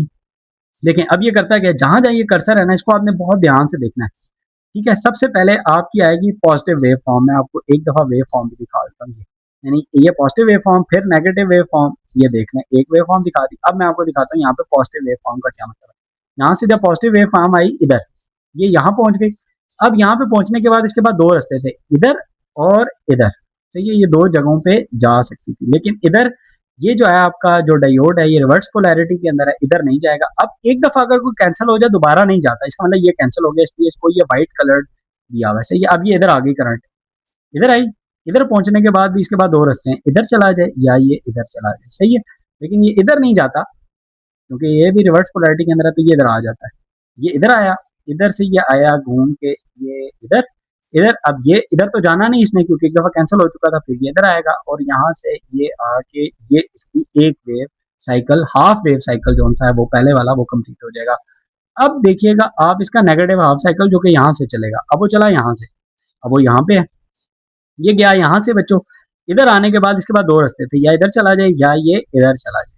ठीक है, अब ये बेसिकली ये रिवर्स पोलैरिटी के अंदर है। अब ये कंडक्ट नहीं करेगा, ये कंडक्ट करेगा, इधर आएगा। इधर पहुंचने के बाद इसके बाद दो रास्ते हैं, इधर आ जाए या ये इधर चला जाए। ये भी रिवर्स पोलैरिटी में, ये भी कंडक्ट नहीं करेगा। तो ये दो अब इस केस के अंदर कंडक्ट नहीं करेंगे। ये इधर आ जाएगा, इधर आएगा, इधर से आने के बाद ये वापस इधर आएगा। ये कंडक्ट इधर एक दफा कैंसिल हो चुका है, इधर नहीं जाएगा। इधर आएगा, ये भी कैंसिल हो चुका है, इधर नहीं जाएगा। इधर से आके वापस चला जाएगा। तो ये हाफ वेव साइकिल भी कंप्लीट हो जाएगा। अब आप देखें, ये D1 है, ये D2 है, ये D3 और ये D4 है। पॉजिटिव हाफ साइकिल के अंदर D1 और D2 कंडक्ट करें, और नेगेटिव हाफ साइकिल के अंदर D3 और D4 जो है वो कंडक्ट करें। ये लाइन मैंने बोल्ड के अंदर लिखी हुई है। अब आपको क्लियर हो गया। अब आप इसकी वेव फॉर्म जो है वो देख लीजिए, जो कि CRO के ऊपर अप्लाई की गई थी, यानी CRO कैथोड रे ऑसिलोस्कोप के चैनल 1 के ऊपर इनपुट और चैनल 2 के ऊपर आउटपुट दिखाई गई है। पॉजिटिव नेगेटिव इनपुट, इसने इसको भी पॉजिटिव कर दिया, इसको भी पॉजिटिव कर दिया, इसको भी पॉजिटिव और इसको भी पॉजिटिव। अब ये DC है, but it is pulsating DC। याद रखना बच्चों, ये अब अपनी डायरेक्शन रिवर्स नहीं कर रही बच्चों। ठीक है, ये भी अब आपको क्लियर हो गया पॉइंट। अच्छा, और ये कैसे पता चलेगा अपनी डायरेक्शन रिवर्स नहीं कर रही? क्योंकि देखिए, ये जो आपने आउटपुट लगाई थी, इसके अंदर इन दोनों केसेस के अंदर देखें डायरेक्शन की सेंस सेम है, इधर नीचे की तरफ भी, इधर भी और इधर भी। ठीक है, अब आप अगर इस DC को, ये जो पल्सेटिंग DC है, इसको स्मूथ करना चाहते हैं, बिल्कुल स्ट्रेट लाइन ऐसे, तो अब आप क्या कीजिए कि आप इसके ऊपर, ये मैं आपको एंड पे दोबारा लेके जा रहा हूँ, आप इसके ऊपर जो सा है कैपेसिटर आउटपुट के ऊपर अप्लाई कर दें, तो आपको पल्सेटिंग DC से थोड़ा सा लीनियर DC जो सा वो मिल जाएगा। अच्छा, अब वापस आते हैं। इसके अंदर भी उसी तरह आपकी कैलकुलेशन है और पैरामीटर उसी तरह। आपने 8.48 वोल्ट आपको मिले पीक वोल्टेज, और 0.7 वोल्ट ड्रॉप हो गए। इसको आप हायर लेवल की थोड़ी सी बात है, वेरिफिकेशन देख लीजिए। Vp under 2 times of VRMS होता है, याद रखिएगा। और वो आपके पास 6 वोल्ट जो हमने अप्लाई किया था VRMS 8.48, इसका मतलब हमारा आंसर ठीक था बच्चों। ये भी मैं आपको बता चुका। ये था बच्चों आपका प्रैक्टिकल नंबर 5 जो कि कंप्लीट हुआ। होप कि आपको अच्छे से समझ आ गया होगा। वीडियो को सब्सक्राइब कर दें और अपने दोस्तों के साथ जरूर बच्चों शेयर कर दें। अब देखिएगा बच्चों, लास्ट प्रैक्टिकल अगेन जो कि बहुत ही ज्यादा इंपॉर्टेंट है, और इससे रिलेटेड भी क्वेश्चन आपका मॉडल पेपर के अंदर आया हुआ है बच्चों। सर्किट डायग्राम इसके आप देख लीजिए है क्या, to study the variation of the electric current, यानी इलेक्ट्रिक करंट की वेरिएशन देखनी है with the intensity of light. ये जो इंटेंसिटी है ना, इसकी इंटेंसिटी ऑफ लाइट के साथ ड्यूरिंग फोटो इलेक्ट्रिक ऑपरेटर्स।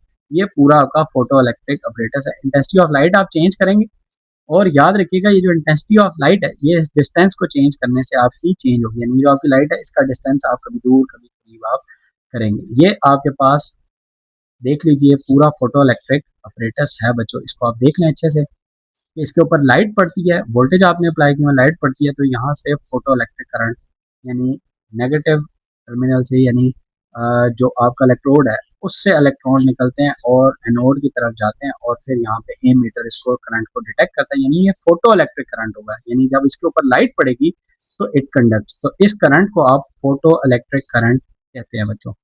सबसे पहले इसके अंदर इन्वर्ट स्क्वायर लॉ है, जो आपको कहता है कि जो आपकी इंटेंसिटी ऑफ लाइट यानी आई है, वो इन्वर्सली प्रोपोर्शनल है to the square of its distance from the light source, यानी intensity is directly proportional to 1 by E square या inversely proportional to D square भी आप इसको कह सकते हैं। अब फोटो इलेक्ट्रिक रिलेशनशिप दूसरा, जो आपका फोटो इलेक्ट्रिक करंट यानी आईपी है वो है डायरेक्टली प्रोपोर्शनल टू आईपी, यानी जितनी इंटेंसिटी ज़्यादा होगी ऑब्वियसली उतना जोन सा है आपका फोटो इलेक्ट्रिक करंट ज़्यादा होगा। उस हिसाब से यहाँ पे I is directly proportional to 1/d square था, और यहाँ पे आई पी इज डायरेक्टली, क्योंकि ये दोनों आपस में डायरेक्ट रिलेशन है, तो I P is directly proportional to 1/d square. इसको आप यहाँ मल्टीप्लाई कर लें, यानी I P multiply by D square equal to constant हो जाएगा। इस टर्म को आपने याद रखना है बच्चों, ये आई P multiply by D square, ये अभी मैं टेबल बनाऊंगा तो फिर आपको ये चीज़ वहाँ पे अच्छे से समझ आ जाएगी। अब मैंने वोल्टेज को जो कांस्टेंट लिया वो 10 वोल्ट थे, और मैं क्या कर रहा हूँ, light source distance D is increased in regular step 0.1 metre का मैं जौन सा है वो एडिशन कर रहा हूँ बच्चों, ठीक है। अब आप देख लीजिए 0.2, 0.3, 0.4 और 0.5 मीटर्स, यानी 0.1 की एडिशन में डिस्टेंस जौन सा है वो इंक्रीज कर रहा हूँ। फिर यहाँ पे आपके पास डिस्टेंस का स्केयर आ गया, 1/d स्केयर आ गया, ठीक है। 1/d स्केयर के बाद, और यहाँ पे जब आपका ये डिस्टेंस था तो आपने फोटो इलेक्ट्रिक करंट जो एम्पेयर मीटर से मेजर किया था वो ये आया था बच्चों, ठीक है। और अब आप जब आई P multiply by D square करेंगे, ये आपके पास आई पी और ये आपके पास है बच्चों डी स्केयर, तो ये आपके पास देखिए कांस्टेंट आएगा सब के अंदर, जो मैं आपको कह रहा था ना ये आपने ज़हन में रखना, वो ये आ गया, ठीक है। ये अब आपके पास पूरा प्रैक्टिकल परफॉर्म हो गया। अब देखिएगा बच्चों main verification calculation, I P is equal to constant D square, observation 4 के लिए मैंने जो है ना ये कैलकुलेशन की हुई है, इसको आप देख लें। तो मैंने डी स्केयर लिया, यानी डी लिया 0.5, डी स्केयर क्या हो जाएगा 0.25, कांस्टेंट यानी 6, तो 24, ये देखें 24 माइक्रो अम्पेयर्स आपका आंसर आ गया। इसका मतलब हमने जो परफॉर्म किया है और जो हमने कैलकुलेशन किया वो हमारे आंसर्स ठीक आए हैं बच्चों। उसके बाद ये एक ग्राफ है, इसको भी आपने अच्छे से देखना है, क्योंकि जो आपका बोर्ड का प्रैक्टिकल है उसके अंदर भी इसके ग्राफ को ड्रॉ करने के लिए आया हुआ है। इसके अंदर ये ग्राफ क्या कहता है कि जो आपका फोटो इलेक्ट्रिक करंट, और अगर आप 1/d स्केयर करते हैं तो बिल्कुल स्ट्रेट लाइन ग्राफ बनता है, यानी I P is directly proportional to या इनवर्सली प्रोपोर्शनल टू आप कह लें डी स्केयर, या directly proportional to 1/d square, ठीक है। इससे आपने कंफ्यूज नहीं होना। और आप I P is directly proportional to intensity of light भी कह सकते हैं, या आप ये भी कह सकते हैं कि इंटेंसिटी ऑफ लाइट जो है वो 1/d स्केयर के इक्वल होती है। ये बात आपने याद रखनी है, intensity of light 1/d square के इक्वल है, ये बात आप याद रखेंगे तो आपसे वो प्रैक्टिकल का क्वेश्चन जो है ना एक जो सा ये सॉल्व हो जाएगा। इसको आप इस तरह भी देख सकते हैं, ये देखें मैंने ये प्रैक्टिकल का क्वेश्चन था उसका ये सोल्यूशन है, ये देखें, और ये है फोटो इलेक्ट्रिक करंट यानी आई पी, और इधर इंटेंसिटी ऑफ लाइट या 1/d स्केयर कर ले, एक ही बात है, बिल्कुल स्ट्रेट लाइन ग्राफ होगा फ्रॉम द ओरिजिन बच्चों। ये थे आपके माइनर प्रैक्टिकल, होप कि आपको समझ आ गए होंगे। अब मैं आपको लेके चलता हूँ बच्चों आपके मॉडल पेपर के क्वेश्चंस की तरफ, चलिए देखते हैं मॉडल पेपर। सेक्शन ए बच्चों 18 marks, the potentiometer is used to determine the internal resistance of a cell in the lab. सबसे पहला सवाल देखिएगा 1 नंबर का, what is the principle behind using a potentiometer to measure the internal resistance. Simple, potential drop, सुन लीजिए, potential drop along a uniform wire is directly proportional to its length when a steady current flows through it. Simple, ये line लिखें 1 number की, why is the potentiometer preferred for measuring internal resistance of a cell? Because याद रखें null point के ऊपर कोई भी current जो सा वो ड्रॉ नहीं हो रहा होता, इसलिए आपका ये मेथड जो सा है वो प्रेफर किया जाता है। इंग्लिश में, because at null point no current is drawn from the cell. Third part, table को आपने कंप्लीट करना है, copy and complete the missing entries in the given table. Simple, आप क्या करेंगे, रेजिस्टेंस का कॉलम है आपके पास, length of balance point without R, length of balance point with R, ये आपके पास L2 आ गया, डिफरेंस ऑफ दी लेंथ। अब आप क्या करें, 223 माइनस 97 करें, ये देखें डिफरेंस बताया हुआ ना, तो आपको ये L2 की वैल्यूज मिल जाएंगी, यानी पहले वाले की आएगी 126, फिर आएगी 236 माइनस 56 180, आपके पास आंसर आ जाएगा बच्चों। फिर है उसके बाद आपके पास इंटरनल रेजिस्टेंस R आपने फाइंड करना है। R इज इक्वल टू किसकी इक्वल होता है, फार्मूला नोट कर लीजिए, L1 minus L2 over L2। सिंपल, R is equal to L1 minus L2 over L2 करेंगे तो you will get the value of the R। Last, how do you determine the EMF of the cell using potentiometer? बहुत ही ज़्यादा आसान, मैंने आपको उस टाइम भी बताया था कि आपने इसको कैसे करना है। E is equal to K L वाली कंडीशन जब मैं आपको प्रैक्टिकल करवा रहा था, where K is the potential gradient, simple यानी potential drop per unit length. कैसे करेंगे? सबसे पहले इस सेल को आप अकेले जो है वो अप्लाई कर लें, यानी कनेक्ट कर लें उसके साथ, नल कंडीशन अचीव करें और उसके बाद E is equal to K L का फार्मूला अप्लाई करें, तो you will get the EMF of the cell. ये था बच्चों आपका क्वेश्चन नंबर 1। अब देखिएगा बच्चों, आपका है question number 2। Figure shows spherometer use to measure the radius of curvature of a convex surface. बच्चों पार्ट 1 है बच्चों, if the pitch of the spherometer is 1 millimeter and there are 100 divisions on its disk, what its least count? Simple, least count क्या होता है? 1 millimeter divided by 100 यानी 0.01 millimeter हो गया। इसको अब आप ना सेंटीमीटर में चेंज कर लें। उसकी रीजन मैं आपको बताता हूँ, क्योंकि जो नीचे टेबल है उसके अंदर वैल्यू सेंटीमीटर के अंदर है, तो ये आपके पास 0.01 मिलीमीटर लीस्ट काउंट सेंटीमीटर के अंदर हो जाएगा 0.001, यानी एक जीरो और हो जाएगा, सेंटीमीटर के अंदर हो गया। ठीक है, दूसरा क्या है? फिर है this spherometer gives a mean height of 2.42 millimetre, millimetre के अंदर है, when placed on plane glass plate. तो ये इनिशियल वैल्यू आपके पास आ गई। Now it's placed on a convex surface, अब रखा, यानी अब जो आपकी कन्वेक्स सरफेस के ऊपर वैल्यू निकलेगी उसको इसमें से आप डिफरेंस लेंगे तो आपका एच मिलेगा। The distance between any two outer जो आपकी लेग्स थी वो 4 था, यानी ये आपको मिल गया बच्चों ए की वैल्यू। ठीक है, एच की वैल्यू आप निकालते हैं, वो कैसे निकलेगी वो देखिएगा। ये आपके पास आ गया 2 मिलीमीटर और इसको आप सेंटीमीटर में चेंज करेंगे तो ये हो जाएगा 0.2 सेंटीमीटर। 63 आपकी सर्कुलर स्केल की रीडिंग है, इसको आपने मल्टीप्लाई करना है लीस्ट काउंट के साथ, तो 63 मल्टीप्लाई बाय 0.001 सेंटीमीटर के साथ करेंगे तो ये आंसर आ जाएगा 0.063। और फिर इस वैल्यू को यानी 0.063 को जब आप ऐड करेंगे 0.2 के साथ तो आपके पास आंसर आएगा सेंटीमीटर में 0.263। ठीक है, ये याद रखें, ये आपके पास टेबल कंप्लीट हो गया एक नंबर का।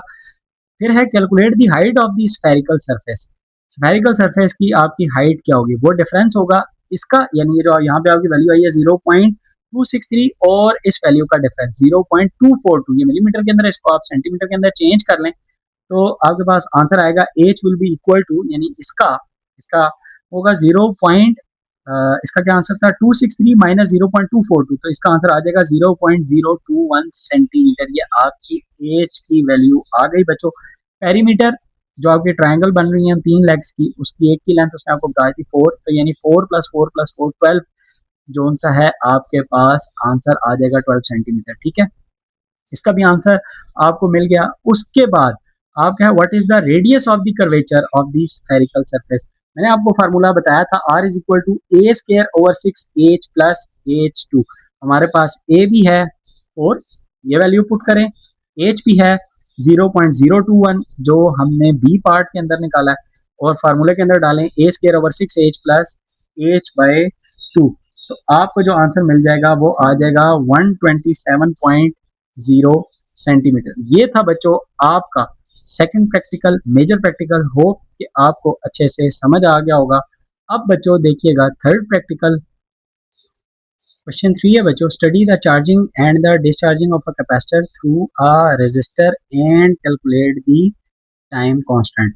उसने अब आपको कैपेसिटेंस दे दी 400 माइक्रोफैरड, रेजिस्टेंस दे दी 20 किलो ओम और एक बैटरी दे दी 12 वोल्ट्स की, और उसके साथ कनेक्ट किया हुआ है पैरेलल में वोल्ट मीटर। ठीक है, कैपेसिटर के साथ, और डिस्चार्ज का उसने आपको टेबल दे दिया कि 369 ये टाइम लैप्स है, और ये अब आपके वोल्टेज जोन है वो ड्रॉप करें। कहता है ड्रॉ करें circuit diagram of the experimental arrangement, draw a graph from the given values and also determine the time constant from its graph। और उसके बाद what is the actual value of the time constant वो भी निकालें, यानी theoretical time constant भी निकालें, और परसेंटेज वैल्यू अब आप इसमें जो परसेंटेज एरर है वो भी कैलकुलेट करें। चलें मैं आपको इसके ग्राफ की तरफ लेके चलता हूँ। सबसे पहले होप कि आपको जो है वो ग्राफ जो सा वो नज़र आ गया होगा। चलिए देखें, इसमें अब आपके पास जो इसकी सर्किट डायग्राम है पहले वो देख लीजिए, फिर ग्राफ।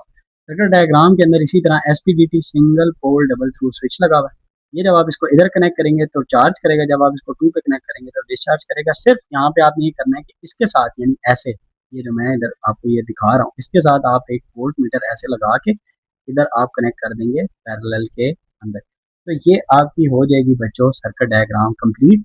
दूसरा इसने कहा था कि जी आप डिस्चार्जिंग का टेबल, डिस्चार्जिंग का ग्राफ भी प्लॉट करें। तो डिस्चार्जिंग का ग्राफ कुछ इस तरह से आपको नजर आएगा, ये जो आपको ग्राफ नजर आ रही है, यानी यहाँ 14 वैल्यू लेंगे और जो जो वैल्यू उसने आपको दी है ना 14 के ऊपर जो आपका टाइम है वो यहाँ पे आप मार्क करते जाएंगे। इधर टाइम आप इक्वली स्पेस टाइम ले लें एक्स एक्सिस के ऊपर, इधर आप 14 से आप ड्रॉप करते जाएं तो आपको इस तरह का ना एक ग्राफ मिल जाएगा ऐसे नीचे आता हुआ, ठीक है। और उसको आप फ्री हैंड ज्वाइन करेंगे तो आपके पास एग्जैक्टली इस तरह कर्व शेप आपको एक ग्राफ कौन सा है वो मिल जाएगा, ठीक है। ये भी अब आपको क्लियर हो गया। अब उसने आपसे जो थर्ड क्वेश्चन किया, मैं अब आपको पेपर पे वापस लेके जाता हूँ। थर्ड क्वेश्चन जो उसने आपसे किया है वो बड़ा इंटरेस्टिंग है।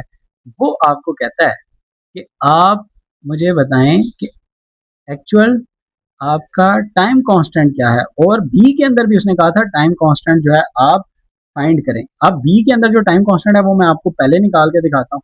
वो कैसे निकलेगा, 14 मल्टीप्लाई बाय आप क्या करेंगे 36.8, यानी वो फुल वोल्टेज का 36.8 जो सा वो डिस्चार्ज हो जाता है ना वो टाइम कांस्टेंट। तो 14 मल्टीप्लाई बाय 36.8 जब आप करेंगे तो ये आपके पास डिवाइडेड बाय 100 भी करना है आपने। 14 मल्टीप्लाई बाय 36.8 डिवाइडेड बाय 100 तो 5.152 वोल्ट्स आपके पास वैल्यू आएगी। अब देखें 5.152 वोल्ट्स जो है वो इन दोनों के दरमियान कहीं वैल्यू आ रही है मेरी, एक चीज ये याद रखें। दूसरा actual value of the time constant बच्चों कैसे निकलेगी, ये टॉज होता है यानी टाइम कांस्टेंट वो आरसी के इक्वल होता है। 400 माइक्रोफैरड और इस 20 किलो ओम को मल्टीप्लाई करें तो आपको जो आंसर मिलेगा वो 8 सेकंड्स मिलेगा, 8 सेकंड। अब देखें मेरी वोल्टेज भी इन दो वैल्यूज के दरमियान में आ रही थी 5.152 और जो हमारा टाइम कांस्टेंट निकला है वो भी 6 और 9 यानी 8 के दरमियान आ रहा है। इसका मतलब ये हुआ कि मेरा आंसर बिल्कुल ठीक है और मेरी जो परसेंटेज एरर है वो बच्चों जीरो होगा, ठीक है। परसेंटेज एरर निकालने का फिर भी तरीका आप उसी तरह देख लें। 8.0 माइनस 8.0 डिवाइडेड बाई 8.0 करेंगे, मल्टीप्लाई बाय 100 करेंगे तो you will get the 0% error. ये थे आपके बच्चों मेजर प्रैक्टिकल, उनका सोल्यूशन मॉडल पेपर के। होप कि आपको समझ आ गए होंगे। अब आप देखिएगा बच्चों माइनर प्रैक्टिकल जो कि सबसे पहला आपका प्रैक्टिकल है, investigate the value of G by free fall method using electronic timer. Table सबसे पहले आपने कंप्लीट करना है, 2 मार्क्स का आपका ये टेबल है। इसमें आपको क्या कह रहा है, एवरेज वैल्यू यानी इन दो वैल्यूज को ऐड करें डिवाइडेड बाय 2 आप कर लेंगे तो you will get the answer, ठीक है। यानी पहली आपकी आ जाएगी 0.23, दूसरी आपकी आ जाएगी 0.30। जी की वैल्यू के लिए आपको पता है फार्मूला वो क्या होता है, g is equal to 2h over T square होता है बच्चों, मीटर्स पर सेकेंड, ठीक है। इसको अब आप चेंज कर लेंगे बच्चों मीटर्स के अंदर ताकि आपको जी की वैल्यू जो है वो एक्यूरेटली मिले, सही है। तो आपको इस टेबल को जब आप कंप्लीट करेंगे you will get the values of g. ये आपका हो गया बच्चों फर्स्ट पार्ट। अब आप देखिएगा बच्चों सेकंड पार्ट जो कि है आपका calculate the mean value of g and the percentage error in g बच्चों। अब मीन वैल्यू ऑफ जी बच्चों आपकी कैसे निकलेगी, सिंपल जो आपका टेबल था उसके अंदर जो आपकी वैल्यूज थी ये वाली, इन सारों को आप ऐड करें। ये 6 वैल्यूज हैं, इन सब वैल्यूज को जो यहाँ से आपकी मीन जी की वैल्यूज आ रही हैं इन सबको ऐड करें डिवाइडेड बाय 6 करें, you will get the mean value of g. वो आपका आंसर आ जाएगा। उसके बाद ये आपको कहता है कि calculate the mean value of g and percentage error in g. अब आपके पास अगर यहाँ से इनको ऐड करके यानी मीन वैल्यू निकालने के बाद एक्चुअल वैल्यू ऑफ जी जो कि 9.8 है उससे डिफरेंट आती है वैल्यू, तो आपके पास फिर परसेंटेज एरर कैसे निकलता है उसका फार्मूला देख लें। वो यहाँ पे भी था और ऊपर वाले वैल्यू में भी था जहाँ पे मैं 8.0 माइनस 8.0 डिवाइडेड बाई 8.0 कह रहा था। तो इसका यहाँ पे क्या फार्मूला है वो होता है बच्चों basic formula actual value minus measured value divided by actual value. जब आप करते हैं तो you will get the percentage error, ठीक है। यानी अब इसके अंदर जो आपकी वैल्यू पुट होगी वो होगी 9.8 माइनस जो आपकी मीन वैल्यू है वो यहाँ पुट करेंगे डिवाइडेड बाय 9.8 यानी एक्चुअल वैल्यू मल्टीप्लाई बाय 100 करेंगे तो आपके पास परसेंटेज एरर जो सा है वो इसका निकल आएगा। Last part, how can we magnetise the steel ball in this experiment. तो सिंपल आप इसको स्ट्रोक करें बार बार एक ही डायरेक्शन के अंदर with a strong bar magnet several times, तो आप इसको मैग्नेटाइज जो है वो कर सकते हैं बच्चों। फिर उसके बाद है a circuit shows a rectifier bridge connected to an AC supply. The terminal P and Q, ये जो आपके P and Q जो है are connected to CRO के साथ उसने कनेक्ट कर दिया. Calculate the wave form obtain at the output P Q. ये भी आपको दिखा देता हूँ अपने प्रैक्टिकल में ही ले जाके कि इसकी आउटपुट वेव फॉर्म कैसी होगी. एंड दूसरा क्या कहता है, add output P Q from CRO, peak value of the voltage. हाँ जी, ये जो मैं आपको कह रहा था ना, peak value of the voltage is 8 volt. What is the RMS value, RMS value जो सी है वो आप निकालें. उसके बाद calculate the power dissipated in the resistor if the resistance R is 4 ohm. अब मैं सबसे पहले जो इसका पार्ट था वो दिखाता हूँ और फिर आपको आरएमएस वैल्यू भी 8 वोल्ट से निकाल के दिखाता हूँ बच्चों. उसी प्रैक्टिकल के ऊपर जो मैं सॉल्व करवाया था मैंने आपको, उधर ही मैं आपको वापस लेके चलता हूँ बच्चों. देखिएगा, ये है बच्चों आपकी आउटपुट वेव फॉर्म जो आपको नजर आ रही है. इसको देख लीजिए, ये इस तरह से आपकी ये इनपुट है और ये इसने नेगेटिव को भी ऊपर की तरफ कर दिया, तो ये आपकी आउटपुट वेव फॉर्म हो गई. अब जो इसका दूसरा पार्ट था कि अगर आपको वो कहे कि वीआरएमएस वैल्यू निकालनी है जब आपके पास पीक वैल्यू वो आपको दे दे 8, तो मैंने आपको ये देखिए ये फार्मूला करवाया था, ये बताया. इसमें अब आपने वीआरएमएस को सब्जेक्ट बनाना है, वी पीक उसने अब आपको दे दी 8, तो 8 डिवाइडेड बाय अंडर रूट 2 करेंगे, यानी 8 डिवाइडेड बाय अंडर रूट 2 यानी 1.4142 के साथ, तो आपका आंसर कोई 5.66 के करीब करीब जो सा वो आ जाएगा. अब आपके पास जो थर्ड था, थर्ड मैं आपको वापस लेके चलता हूँ. थर्ड के अंदर आपने इसकी पावर डिसिपेशन बच्चों जो है वो बतानी है. वो देखिए कि इसकी पावर डिसिपेशन जो है वो क्या होगी. Calculate the power dissipated in the resistor if resistance R if 4 ohm. Power का फार्मूला क्या होता है, वी आर एम एस का whole square divided by are.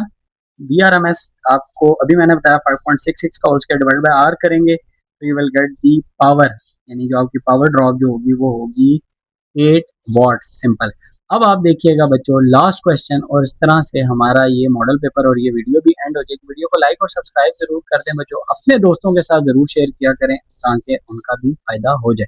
Study the variation of electric current with intensity of light using photo electric operators. Simple, ये उसने आपको बता दिया. अब सबसे पहले आपने क्या करना है, डिस्टेंस उसने आपको दे दिया, करंट आई और इंटेंसिटी ऑफ लाइट निकालिएगा. मैंने आपको बताया था इंटेंसिटी ऑफ लाइट होता है 1/d स्क्वायर होता है. 60 का स्क्वायर करें और 1/d स्क्वायर करें. इंटेंसिटी ऑफ लाइट जो उनकी वो क्या होगी 1/d स्क्वायर. डी आपके पास है तो 1/d स्क्वायर करके आप इस पूरे कॉलम को फिल कर लीजिए. पहले का यानी 60 का जब आप स्क्वायर करेंगे तो 3600 आएगा. 1 डिवाइड बाई 3600 तो आपके पास जो वैल्यू आ जाएगी 0.000278. और लास्ट 110 का स्क्वायर करेंगे तो आपके पास 100 आ जाएगा. 1 डिवाइडेड बाय 100 आपके पास आ जाएगा 0.01. सिंपल, ठीक है. अब आप देखिएगा यहाँ से यहाँ तक वैल्यूज आपकी क्या कर रही है बच्चों, डिक्रीज, और इधर से इधर वैल्यू आपकी क्या कर रही है, इंक्रीज. ये बात आपने याद रखी. दूसरा क्या था बच्चों, आपने प्लॉट करना था graph between the current and the intensity of light. मैं अब आपको वापस उसी के ऊपर लेके चलता हूँ कि आपने इसका ग्राफ बेसिकली कैसे प्लॉट करना है बच्चों, ताकि आपको अच्छे से ये बात समझ आ जाए कि आप इसका ग्राफ जो है वो कैसे प्लॉट करेंगे. देखिएगा, पहले बच्चों जरा ये देखें कि आपकी ये जो करंट की वैल्यू है ये भी इंक्रीज कर रही है, ये देखें नीचे जाते हुए ये, और आपकी इंटेंसिटी ऑफ लाइट भी इंक्रीज कर रही है, ठीक है ना, 1/d स्क्वायर. जैसे जैसे आपको मैंने बताया था लाइट इंक्रीज करती है तो फोटो इलेक्ट्रिक करंट भी जो है वो आपका इंक्रीज करता है बच्चों. ये बात समझ आ गई. अब मैं आपको वापस दोबारा उधर ही लेके चलता हूँ कि आपने इसको कैसे इसका ग्राफ जो है वो ड्रॉ करना है अगेंस्ट द वैल्यूज. वैल्यूज के अगेंस्ट ये देख लें, आपको स्क्रीन पर नजर आ रहा है. सिंपल, आप यहाँ पे फोटो इलेक्ट्रिक करंट की वैल्यू ले लेंगे जो भी आपके इस टेबल के अंदर है, यानी पहली 15, फिर 25, फिर उसके बाद 55, 70 इधर इस एक्सिस के ऊपर, ठीक है. और 1/d स्क्वायर या इंटेंसिटी ऑफ लाइट को आप एक्स एक्सिस के ऊपर ले लेंगे तो बिल्कुल एक इस तरह करके आपको ग्राफ जाता हुआ जो सा ये नजर आएगा. स्ट्रेट लाइन ग्राफ आपका ये होगा. थोड़ा सा टिल्टेड भी हो सकता है, इससे आपने घबराना नहीं है. बस जहाँ पे जो वैल्यूज आ रही हैं बस अब आप ले लें, बिल्कुल आउटलायर को वैल्यू नहीं होनी चाहिए. तो ये आपका ग्राफ होगा. इंटेंसिटी ऑफ लाइट ले लें, या मैंने आपको ये जो ग्राफ दिखाया था IP, ठीक है, फोटो इलेक्ट्रिक करंट या इंटेंसिटी ऑफ लाइट या 1/d स्क्वायर, वो आपका एक्स एक्सिस के ऊपर आएगा बच्चों. ये था बच्चों आपका फिजिक्स PBA का कंप्लीट सोल्यूशन, जिसमें मैंने आपको तमाम लिस्ट ऑफ प्रैक्टिकल्स एक्सप्लेन कर दिए. उसके बाद मैंने मॉडल पेपर आपको एक्सप्लेन कर दिया. इसको आप अच्छे से प्रिपेयर कीजिए और अपने मार्क्स को सिक्योर कीजिए. वीडियो को लाइक और सब्सक्राइब कर दें. अपने दोस्तों के साथ वीडियो जरूर शेयर किया करें ताकि उनका भी फायदा हो जाए. अगेन दोबारा बता रहा हूँ बच्चों, केमिस्ट्री पीबीए पे काम हो रहा है, इंशाल्लाह बाय द टाइम वो भी अपलोड हो जाएगी। फिजिक्स के मोस्ट इंपॉर्टेंट लॉन्ग और शॉर्ट की वीडियो जो सी है वो भी अपलोडेड है, उसको भी जाके जरूर देखिए और अपने मार्क्स को सिक्योर कीजिए। अगर आपका कोई डाउट है, कोई क्वेरी है तो कमेंट कर दीजिए, मैं ज़रूर आंसर कर दूंगा। मिलते हैं नेक्स्ट इसी तरह के इंटरेस्टिंग वीडियोस के साथ, तब तक के लिए अल्लाह हाफिज़।